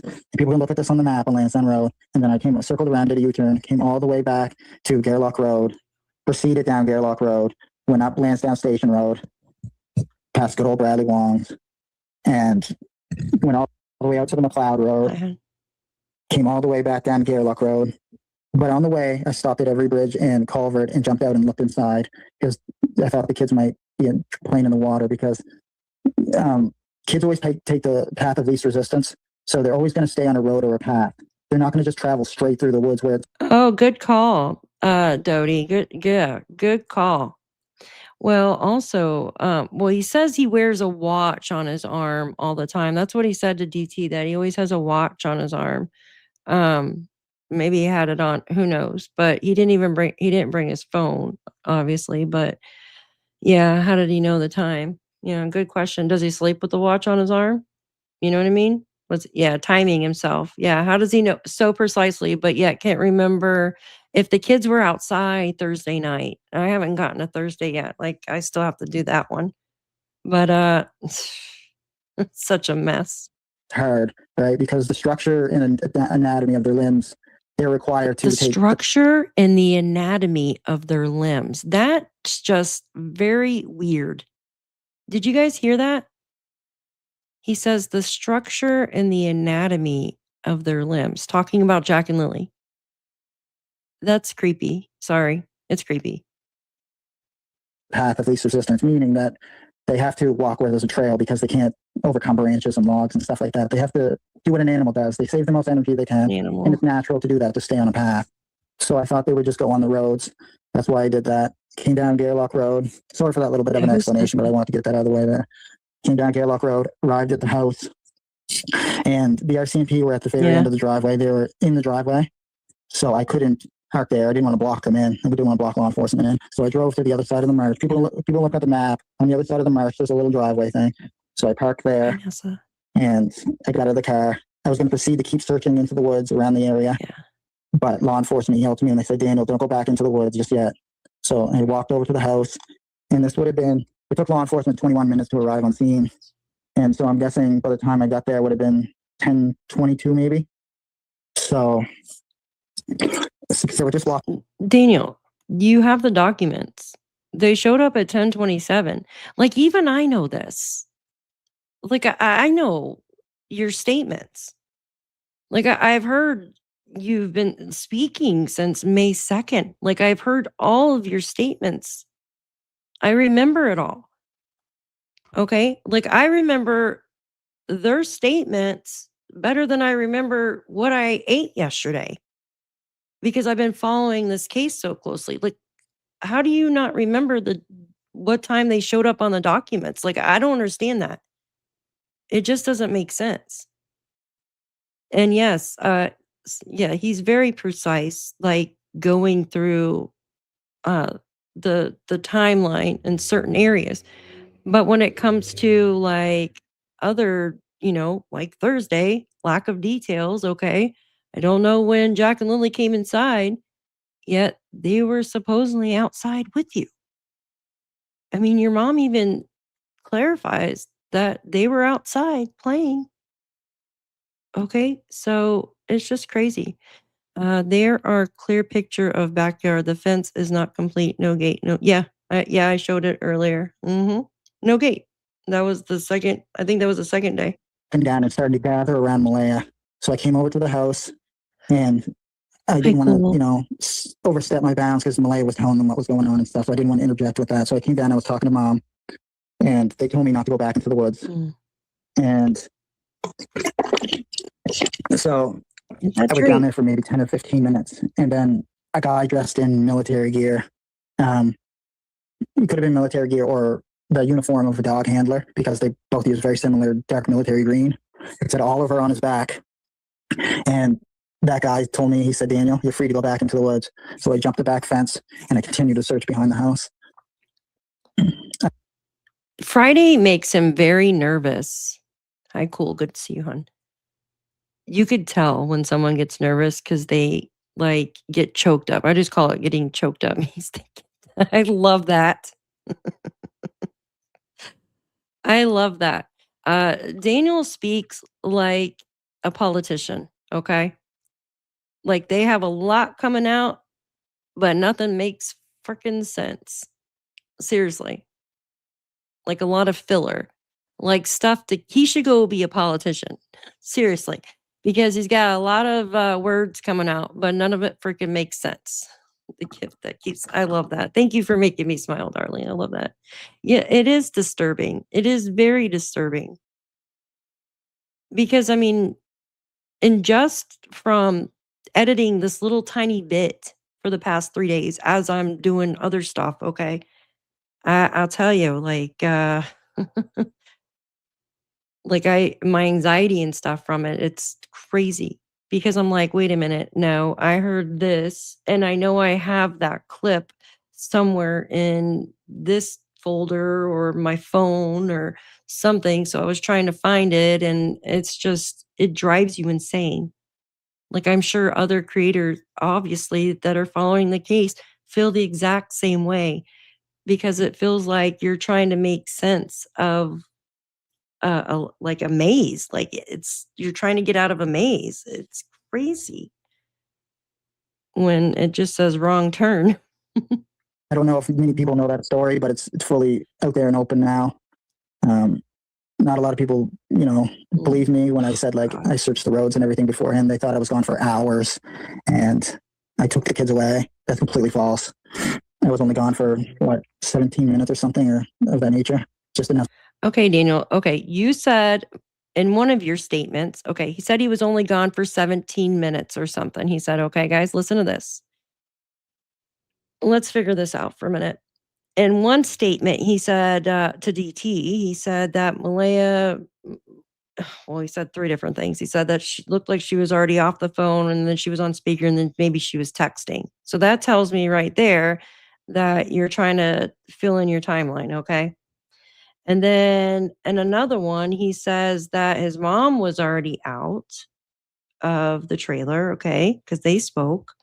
So say he ended up, well, it doesn't make sense. His 10:09, okay, and his 10:05, because if Malaya just called at 10:01 when you were entering the woods to look for the kids, okay? He just ran up to the kids' cabins, and then he ran back down behind his mom's, okay? Let's just pretend his mom didn't come out yet. And then he ran inside, grabbed his keys and all that. I don't even want to say the time that I think, because I don't want this to come out later on from him.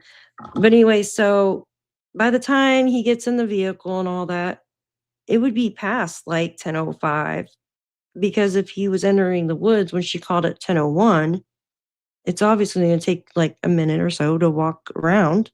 What are you doing? Just running? You're not even freaking looking? Okay. And then to go find the keys, first you try to go to the front door, but it's got a wrench in it. So you got to backtrack through the back door and then go hunt down the keys. Okay. And then go get into Malaya's vehicle, the white Nissan 2017 Pathfinder. And then you take off down the road. And if he drives all the way to the railroad tracks down there, holy shit. Like, I just, how are you getting out and looking? That's what I'm trying to say. How are you driving all that way and getting out and looking in just a couple minutes? So say he finally gets on the road. Let's give him around 10:10. Okay, 10:10. He gets on the road. That's 9 minutes. We'll give him a little bit extra. 9 minutes. Okay, to figure out how to get back inside your house, to find the keys, to get your boots and shit on.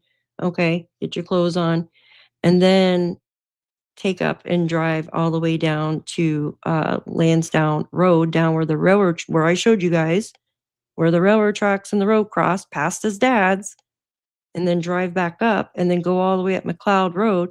But yet you're stopping at 2 little bridges to get out and search. Remember, he said water was up to his waist and all this stuff, okay? He could have fell on a rock and stick impaled him. And then be back at 10:27. Okay, so that would have been, about 10, 15 something minutes. Is that enough? Okay, hon. I don't know. To do those dirt roads and then make my way back. Yeah, people were. Right. I searched the trailer, went down to the kids' room, searched the kids' room again, and went out to the living room, searched there, and we proceeded outside. I looked around. The kids aren't in the backyard. Huh. So then, then that's when I ran up to the camps that they have in the woods. You search there when Malay was on the call with dispatch at 10:01. Well, there you go. He just said it. I didn't even know the exact time Malay even made the call until. You just said 10:01. He said he was searching the kids' cabins. Okay. So I say if you left at 7, 10, somewhere around there. Okay. 10:09, somewhere around there. Like, I just don't get how he did all of that in such little amount of time, you guys. It just doesn't make sense. Like what time it exactly was until, I was told, right? Because I didn't have my phone in my pocket and I didn't take the phone with me when I, jumped in her car and, did that search of Landsdowne Road and Landsdowne Station and then on McLeod Road and then back down Gairloch and also went up back there as well. And that's where I met Mom was, up beyond the house. The thing is, if she asked you, why are you going, this just doesn't make sense. If you drove up a road and you think the kids are just going to be on a road or a trail, why are you going to ask your mom to, why is she going to search where you just drove up? Like, it doesn't make sense. Darlene, yeah, I actually I messaged him a couple times on X. I sent him a thing. So he liked it. So hopefully maybe he'll pick it back up again. That would be great. Yeah, well, I had it on extra speed when I was doing some of these. I apologize. I try to slow it down. Some of them are slower. And that's when I asked her, "Are you jumping in with me?" And she said, "No, I'm going to search all these areas." I couldn't have got far. And, by that time when I was just getting back to the house, that's when RCMP showed up. And I didn't want to block them in the driveway. I know a lot of people already heard the story, so I'm going to keep it brief. But I like to tell it again for the new viewers that maybe, didn't, hear the story last time or don't have a chance. She was standing out in front of the RV, and I opened up the door and I said, "What's up?" She said, "The kids are missing." I said, "How long?" She said, 20 minutes. Well, I got my boots and my coat on and I went up the hill. And I just couldn't understand why she was just standing there with Meadow on her hip. Like, it seemed kind of odd. For sure. Well, I can't understand why the hell you didn't tell her that you just heard the kids. So that's pretty odd to me. You know what I mean? Yeah, I can actually probably send him a message on X. Maybe he'll listen. Oops, what did I press? Okay. So let's take a look at this real quick, you guys. 1 second. I'm going to pull up the maps again. Let's take a look at this. So Daniel said that he went up in the woods. He went up in the woods when Malaya was on the phone. Oh, where am I at? Okay. This yellow mark, if you've never seen this yellow area, that's the area I marked out that Janie actually walked. Okay. Now, in one timeline, we were told Janie came out and basically when Daniel was still there before he went and searched Landsdowne Road. And then in another timeline, it was around 10:11, obviously, when Janie confronted, I guess if you want to call that, Malaya, which doesn't make sense. Like, why are you confronting her? You hear your son screaming through the woods, through, the area here. So he must have walked around like this, like entered here and then come back around like this, I guess, and then came back up. That's from my understanding in the beginning. And then he ran through the fence. This is so blurry on Google Earth. He ran through the non-gate. There's no gate there. Okay, I guess. Or maybe he ran in the front first, tried the front door, has a wrench. Then he had to come in the back again. Go all the way, I guess, to the bedroom and get his keys and clothing on or whatever he needed to do. Jump in Malaya's vehicle. Okay. So what time do you guys think that? So 10:01, ran up there. So just say he got out of here about 10:05. Okay. Goes inside, grabs what he needs about 10:10. We'll just say 10:10.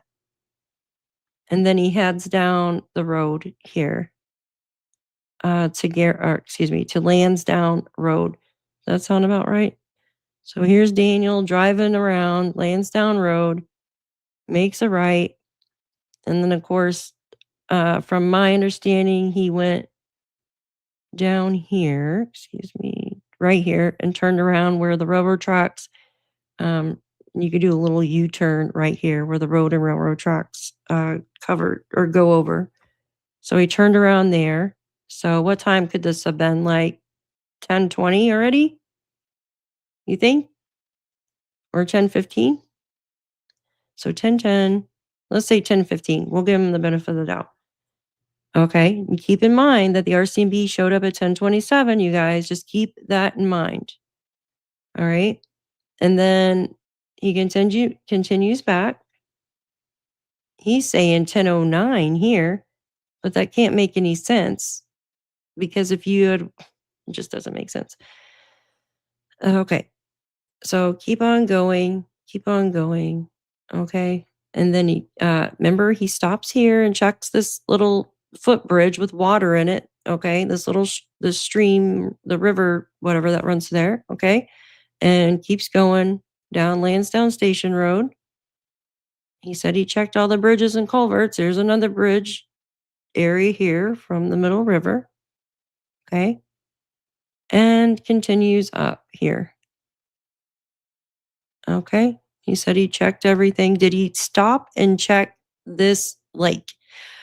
If you were a parent looking for your children and you thought they could have went by water, wouldn't you stop and look here? If you're going to check all the bridges, all the little foot bridges with water, aren't you going to stop and check the areas that have like the larger bodies of water, like a freaking lake, okay?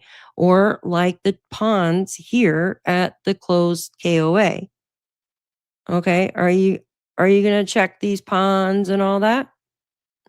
I mean, wouldn't you?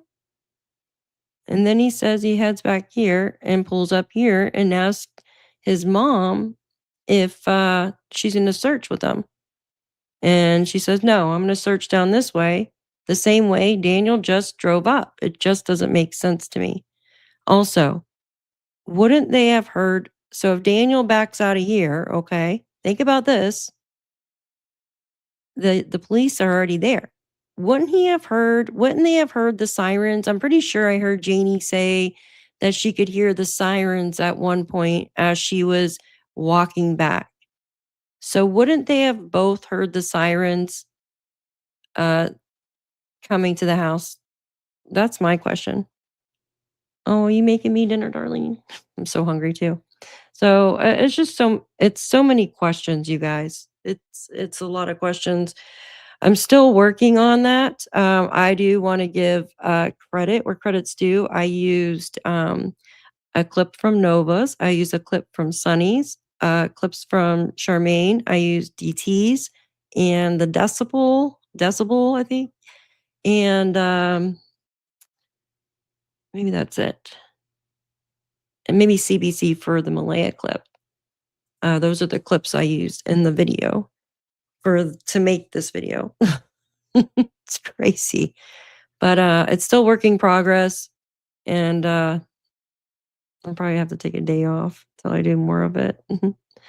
I know most arsonists will watch the show unfold before them. High vibes. Thank you so much. I appreciate you. Linda says, it was pretty cold. Yes, absolutely. I do have like the weather from that week. It was chilly. I heard if the kids were going to walk to school, Lily didn't have the school backpack. They are making up anything. Yeah, very true. So she had her overnight backpack is what we were told. Yeah.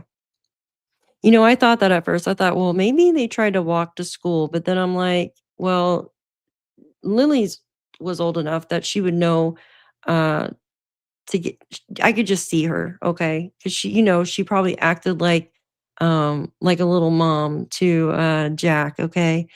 And she probably was like, Jackie, you gotta bring your backpack. We're going to school. You gotta put your coat on because it's cold outside. You gotta get your shoes on. You know how she probably was to him. It makes me want to cry. So yeah, I don't think they left to go to school. But there was definitely no gate on that fence. Obviously, we could see it clearly with the drone picture. Now, if somebody did walk up there, wouldn't there be footprints from somebody walking up there, like fresh boot prints? It was drizzling that morning too. So you guys remember that? Which would be easier to see a boot print or a footprint. So, did the RCMP check bodies of water for recently sunken vehicles or anything? I don't know if they recently checked, but I know they checked when they were searching for Jack and Lilly. They really focused on the Landsdowne Lake a lot. I don't think DM searched at all, in my opinion. To tell you the truth, I just think it's completely fabricated. I mean, maybe they did like a reenactment to help it stick in their head, but I don't know. You know what I mean? Oh, you guys are talking to each other. 10:26, the RCMP showed up, to be exact. 10:26. So that would be a minute earlier than 10:27. So that's less time for them to walk around. That's crazy. So if she came out at 10:10, had the confrontation, and then went and got her boots and coat on, and then walked, like a little bit over a quarter mile and back down, there's just no way. And stopped and spoke to Daniel. There's just not enough time to be back in the driveway at 10:19. Oh, I agree. I agree. Hi, the hustler. Good to see you. I didn't see you come in. Thank you for being here. Daniel was playing make believe as a concerned search party. Yeah, I don't trust any of them. Oh, thank you. Thank you. He knows the truth. He just thinks we are super gullible. Oh God, my head is killing me from trying to put it all together. In my opinion, hold on. In my opinion, did they get back late Thursday? Have to be. Well, I know they got back at 3:11, unless you can edit the Google Maps on Malaya's phone. Because remember, they did the fence. They worked on the fence together, Janie and Daniel. And then in the documents, it says that Malaya had a call with her mom at 3:37. And remember, her mom said that she would have seen the kids. And then Cindy turned around and said there was nothing unusual about the call. But it never said yes or no that she actually witnessed seeing Jack and Lilly. You know, which is really strange how they worded it. And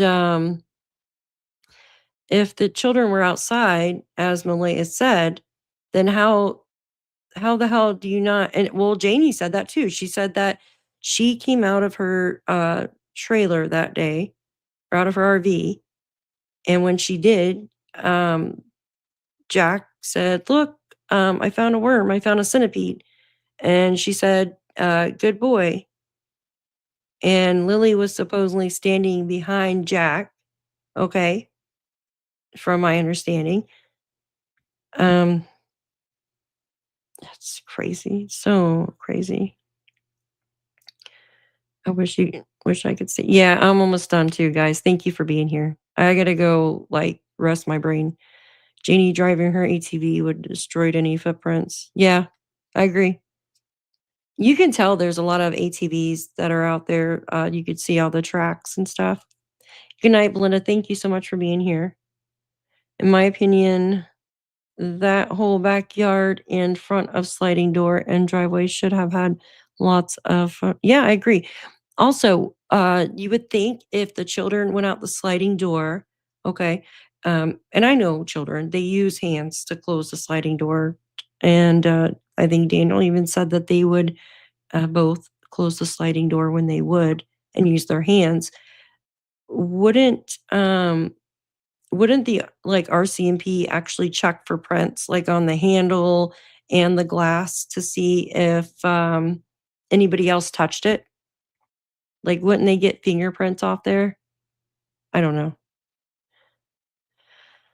And the heat sources, they are. So there was two. I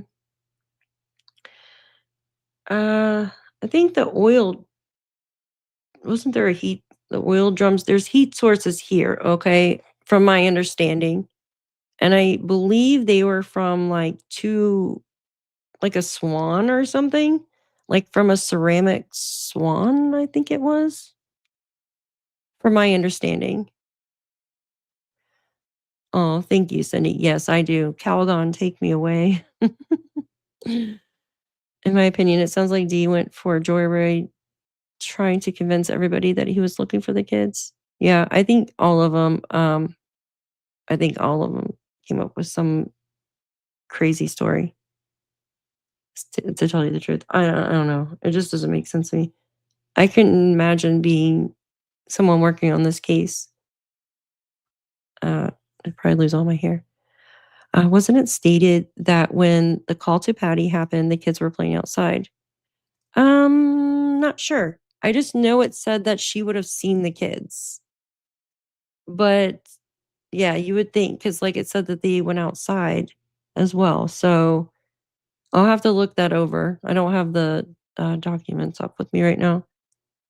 Yes, they should have been lots of footprints just from the beginning. Oh yeah, of course, because that's where they go out and play, right? Danny and Janie aren't going to like me tonight. I'll tell you, it's a lot to. I'd love to hear the 911 call. Yeah, I don't think. See, that's the thing too. Okay, if it's not a criminal case, then why can't we hear the 911 call? Do you see what I'm saying? It doesn't make sense. So, for instance, like Nancy's case, like we can't hear the 911 call because it's criminal. There's criminal involvement. So, but Jack and Lily's, they say it hasn't turned into a criminal case yet. So why the hell can't we hear the 911 call? You know, it just doesn't make sense. Just partied and laid around mostly. I feel that too. Yeah. Hi, Jeanette. Good to see you. Thanks for being here. Green eyes. Karma. Yeah, I know, right, guys? I honestly still think the mom Malaya did it. Whatever happened to those children, that is my gut. You know, I've got like a few different things that in my head, like, and this is just my opinion. I'm not saying it happened or anything. I feel like one of them, like, they got into a huge fight. Daniel overheard her conversation of trying to leave Thursday night, and then a huge fight broke out. But then on the other hand, it's like, if it was just strictly Daniel's fault, don't you think that she would say something to the police? Right? Okay. And then if it was strictly Malaya's fault, don't you think Daniel or Janie would be singing like a freaking canary if it was just Malaya? Trust me, she would. But they're all three with the same story. There's no proof of an abduction. No proof of it. So, I mean, what else is there? I mean, they don't vanish. They don't just dissipate. I don't understand. And they've searched a lot. And they've had searches out there after, like private people, and then the police bring me home people. And I mean, there's been so much out there, and they still cannot find them. So are they out there in that area? I don't know. I just know that they don't disappear. I thought about the like bus driver at one point. I mean, around that time frame, if they're telling the truth, around that time frame, 8:30. Okay, say they went outside around 9. Who would be traveling that area at that point within that hour? If there was like I'm saying, a vehicle that nabbed them, Janie would have heard a vehicle pull up in the driveway. Okay? She would have heard them. Also, if someone parked at the end of their driveway, look, if someone parked, I mean, their driveway's not that long. Say someone parked here and walked up. They'd have to pass Janie's right here to grab the kids. Unless the kids were out here already, like outside the gate, and left out here. I don't know. But then you have the police saying there's no proof of an abduction, so it just doesn't make sense. Oh, yeah, I know. You know he does. You know he does. I never thought I would believe Don Wells more than Daniel. Yeah.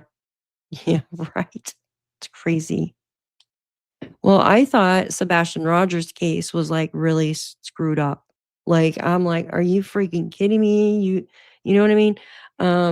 Until this case came along, and because it was, like, back to back, like, boom, boom, boom, and I'm like, "How could anything be crazier than, like, Summers and Sebastian's case?" And it sure is. It is definitely crazier. They towed the Pathfinder. How do you know they didn't take it to the cop shop first? I don't know. But they towed it because Malaya left it there. Okay. Now I remember Daniel saying something about his wallet, like his everything was taken out of his wallet, but that does if they're gonna look in the black box, it's gonna take longer than just a day to do that. I don't know the exact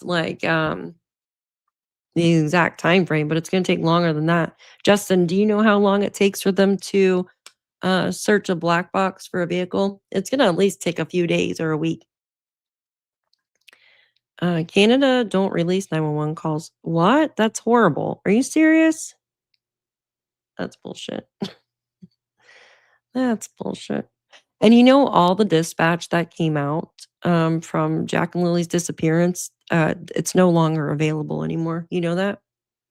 After a year, you can no longer get it on Broadcastify. Which way is the bus route? I know that. Well, I mean, just from what Daniel said, I mean, you can't find out online or anything because it's private, but unless you're a parent, but it comes through here because Salt Springs is, gosh, where's Salt Springs? Salt Springs is like they would be going through here. Oh, God, you can't see, can you? Hold on, let me do that. So Salt Springs, they would go this way to Salt Springs, but that doesn't mean, I mean, you got high school kids and stuff out there too, so I don't know if there's any other buses. Well, I'm sure there's other buses, but like different schools is what I mean. I'd assume they'd keep 911 call under trial even. Yeah. They say they wandered off. They still saying they wandered off? They saying, but do they think, you know? One of them would be pointing the finger. I agree. I agree. Well, then you gotta look, like, they all passed the polygraphs too, so it's like, you know what I mean? They all passed the polygraphs. Did someone hold on one second. So that's, it's off. Oh, thank you so much, Mega Madre. Thank you so much. God bless you, Daphne. Thank you for your focus on the cases. If any of you all pray, please pray without ceasing. All the little children deserve, they do deserve justice. Thank you so very much for your super sticker, dear. I appreciate you. Thank you for being here. I like your name, Mega Madre. Well, thank you so much. Yeah, I think they know a lot and they're just, they're keeping things under wrap, in my opinion. Do you guys think that this case will be solved within the next 6 months? Let me know in the chat. Or do you think it's going to be longer? I know Daphne and I will never stop. I know I won't either. I just hope that we're still not talking about Jack and Lily a year from now because there's no answers. I hope there's answers. Do you see what I'm saying? Like, I don't want to be here a year from now still like what's going on? Why hasn't it been solved? You know what I mean? You don't think it's going to be solved? No. I wish Daphne and I could do some pre-recorded videos and sneak up to Canada. Hey, I got my enhanced driver's license updated, so yeah, that would be awesome. Imagine me trying to get like a week's worth of pre-recorded videos. I would freaking stress. No, not solved. You think it will be solved? Oh my gosh, I like the chat mood. Yep, Trisha does. Did they pass? Yeah, they passed their polygraphs. Here, let me get rid of that. They passed their polygraphs. The first round of the polygraphs, we don't know about the second. We just know what we have with the one documents. It is so heartbreaking, confusing, and that's why people are so angry and like, there's a lot of infighting going on with people. Like, I just don't even want anything to do with it, but it's because we're also frustrated that, there's no answers for Jack and Lilly. And we all have good hearts and we all believe there should be justice and nothing. Like, it's over a year, like a year and a month, like it's horrible. And, I just wish that we could wake up soon, wake up one day and find out what exactly happened and get justice in their name. Because it's gone on a long time. And I know it takes a long time to do investigations. I do. But please, God, don't let it go and be a cold case. I just pray that, I pray to God that it doesn't end up like that. Mm-mm. Hold on one second. No, not solved. I just don't know, Daph. Yeah, I don't at this point either, Sherry. I think something happened in the house or yard and the family is covering it up. What could have started it? So I know on the RCMP, or was it RCMP or the article? I don't have it with me. They said something to the point, I think Justin showed it the other day, where it said basically like Jack and Lilly disappearance has involvement in what was going on in the family, like inside the home, like because of their relationship. Do you remember that? I don't think they have enough evidence. I think in the next 6 months. I hope so. And don't forget, Daphne. Yeah, they absolutely do lie. Just because they told Daniel he passed doesn't mean he did. Well, there. I mean, it's redacted out, so he could pass just on his like baseline questions, like what color are your eyes? What color? Yeah, like those could be the questions that we can't see the questions, and they did that on purpose, in my opinion. Uh-huh. Did I just hear the X-Files? Huh? Yeah. Look, listen.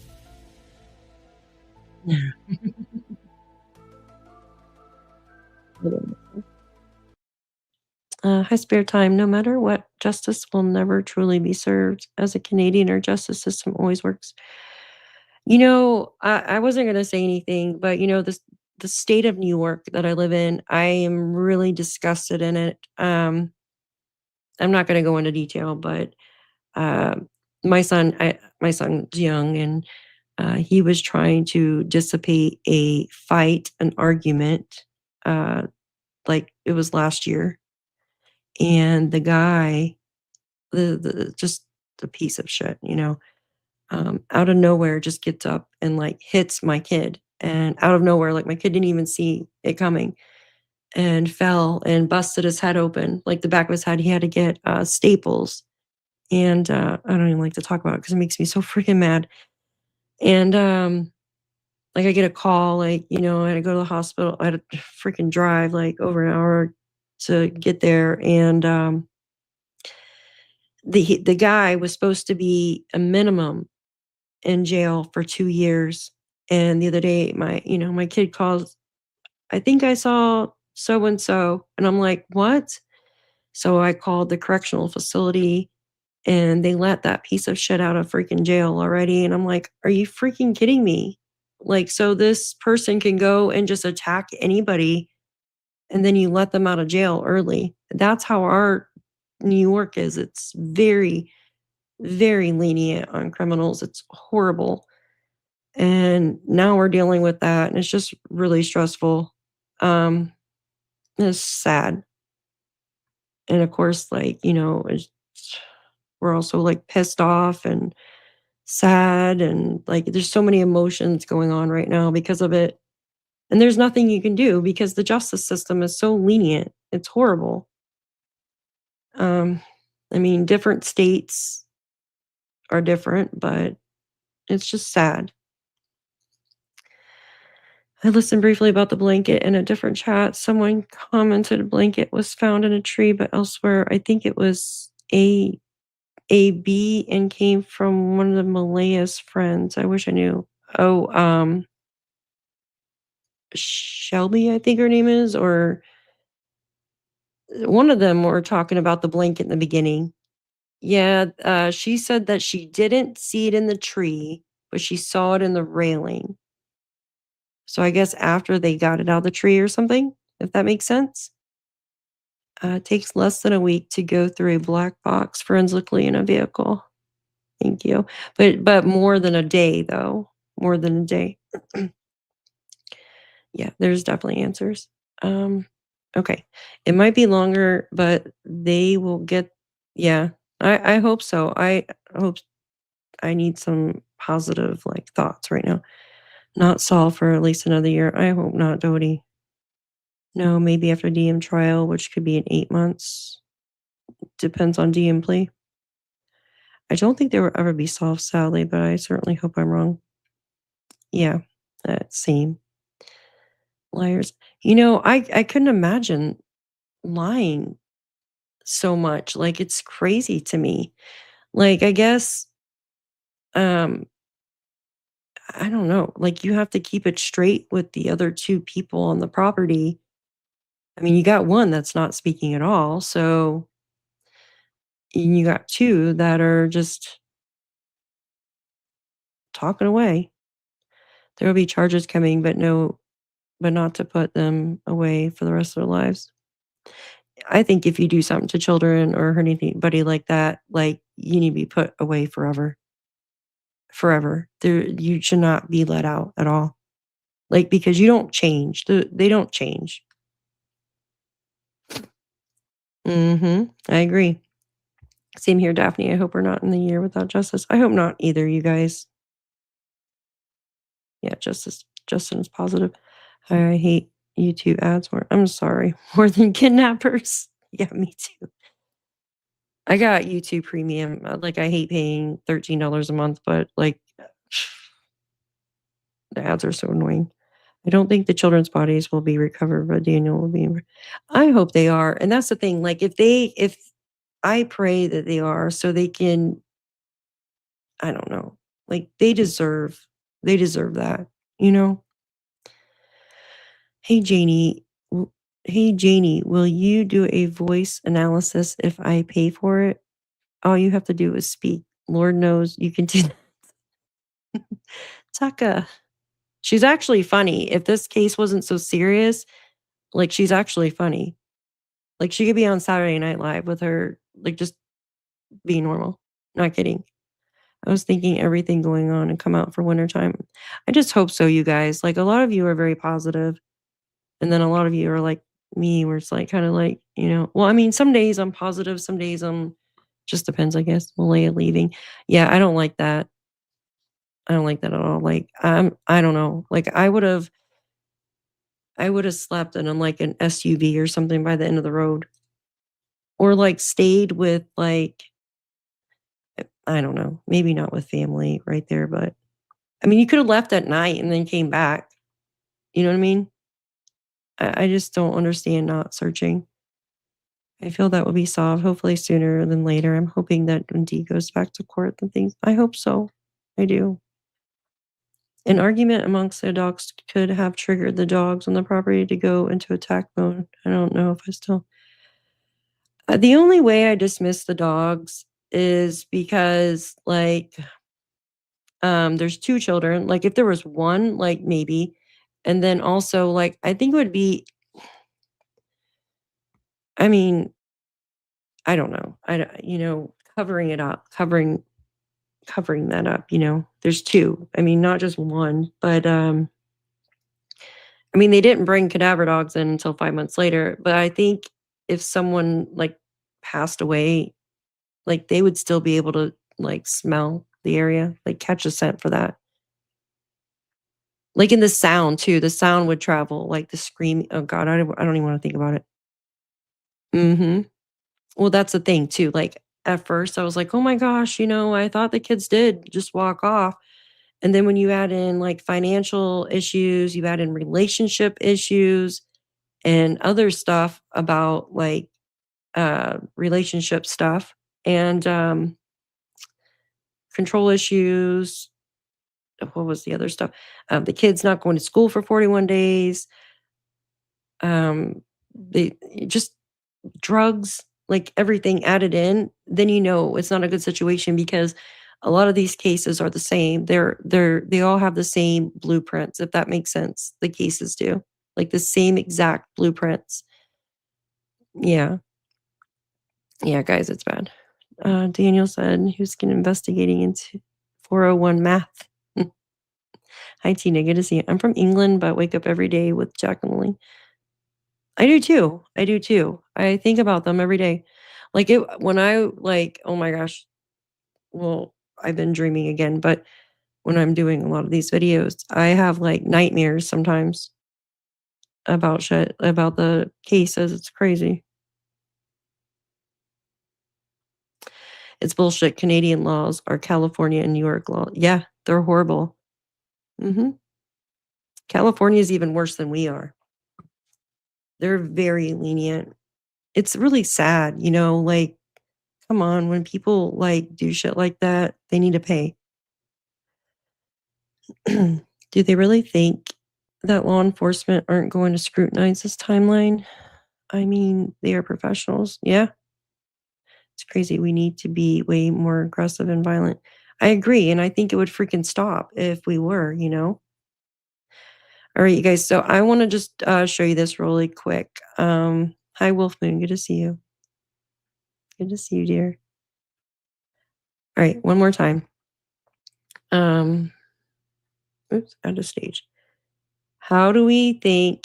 Okay, for instance, here's Janie. Okay, say Janie. Okay, we're gonna go off Janie coming out after Malaya gets off her 911 call. That's 10:11 a.m. 10:11 a.m. Janie or Malaya gets off her 911 call. Janie confronts her. Janie's like, "Oh, let me go into my RV and get my shoes and coat on." So that'd be around 10:13. Okay. Just saying 2-3 minutes. How about that? 10:13, 10:14. Then she starts heading up in the woods around 10:15. Okay. 10:15. Here's Janie. Remember the tree was across the road. Then she meets Daniel here. Okay. Oh, I just thought of something, you guys. I literally just thought of something. Oh, shit. I really just thought about something. I just caught it. I wonder if... Okay. So Janie meets Daniel here, okay? Because she literally came out at 10:11 and confronted Malaya. Goes back in about 10:15. She heads up to go look for Jack and Lilly, okay? 10:15. How long do you think it would take her to walk this stretch right here? Janie to walk this stretch? Like 4 or 5 minutes? I don't know. Then she meets Daniel here. Okay. And she talks to Daniel for a minute. So remember, Daniel said he had already driven Landsdowne Road. He had searched all the culverts, all the lakes and streams, and looked under every rock and all that. And then he spoke to his mom. Do you guys remember that? So this is after Daniel searched everything. He met his mom up here from this one timeline. So 10:15, excuse me, 10:15, let's say 10:20, 10:20, they meet there. But how did Janie have enough time to walk that? It can't be 10:20 because she was back in the freaking driveway. It doesn't make sense, guys. It doesn't make sense. Because think about it. If Janie was back in the driveway at 10:19, that doesn't give... Boom. There's the freaking lie. You guys, there's the lie. Listen, Daniel, there's no freaking way. If you met your mom up on the hill, okay, because one of you is lying somewhere, it doesn't make sense. 10:27, the cops show up. 10:26, 10:27. So if Janie just leaves to go search for Jack Lilly around 10:15 and goes up there, Daniel had already finished his lap around the dang town, searching rivers and shit. So if you're talking to your mom here, and she's back by 10:19, but yet you're just pulling up at 10:27, something's not adding up here, man. Do you guys see what I'm saying? Do you guys see what I'm saying? So Daniel's back right when the cops pull up. So he says they just got there. So that's 10:27. We know Daniel's whereabouts at 10:27 because he just pulled up. Well, Janie's back at 10:19. Okay, so you got to do the math here. It doesn't make sense. Doesn't make no freaking sense, guys. Sorry. Doesn't make sense. I'm the map lady. I'm Dora the Explorer. It just doesn't make sense, you guys. And like when you like figure it out, it like makes your brain explode. All right. No, the math is not mapping. Mathing. The math is not mapping. All right, you guys, I'm going to get off here. I've been on here for almost 2.5 hours. Thank you so much for joining me tonight. You guys are all amazing. Sharon, I feel like when I finally like figure it out, my brain just shuts down. It's like, I can't do it. I can't do it. You know what I need to do is do like a, thank you guys. Thank you. You know what I need to do? I need to make little pen marks on my map to show, like when they say they're at a certain place at a certain time, put a pen mark there. Thanks, guys. Thank you. Oh, get some sleep, honey. Thank you. Yeah, great live, guys. Thank you all for being here. I enjoy each and every one of you. I always appreciate you guys hanging out with me. So you guys are amazing. Have a wonderful night, and I'll try to do some more lives as I can. I know I like doing my videos because I can cut out my blabbering. Thank you, guys. Much love to all of you, mods, Justin. Thank you all so much. Everybody else, you're amazing. Don't forget that. And justice for Lilly and Jack. Love you, Deb. Good night. Good night, Anastasia. Good night, guys. Thanks so much.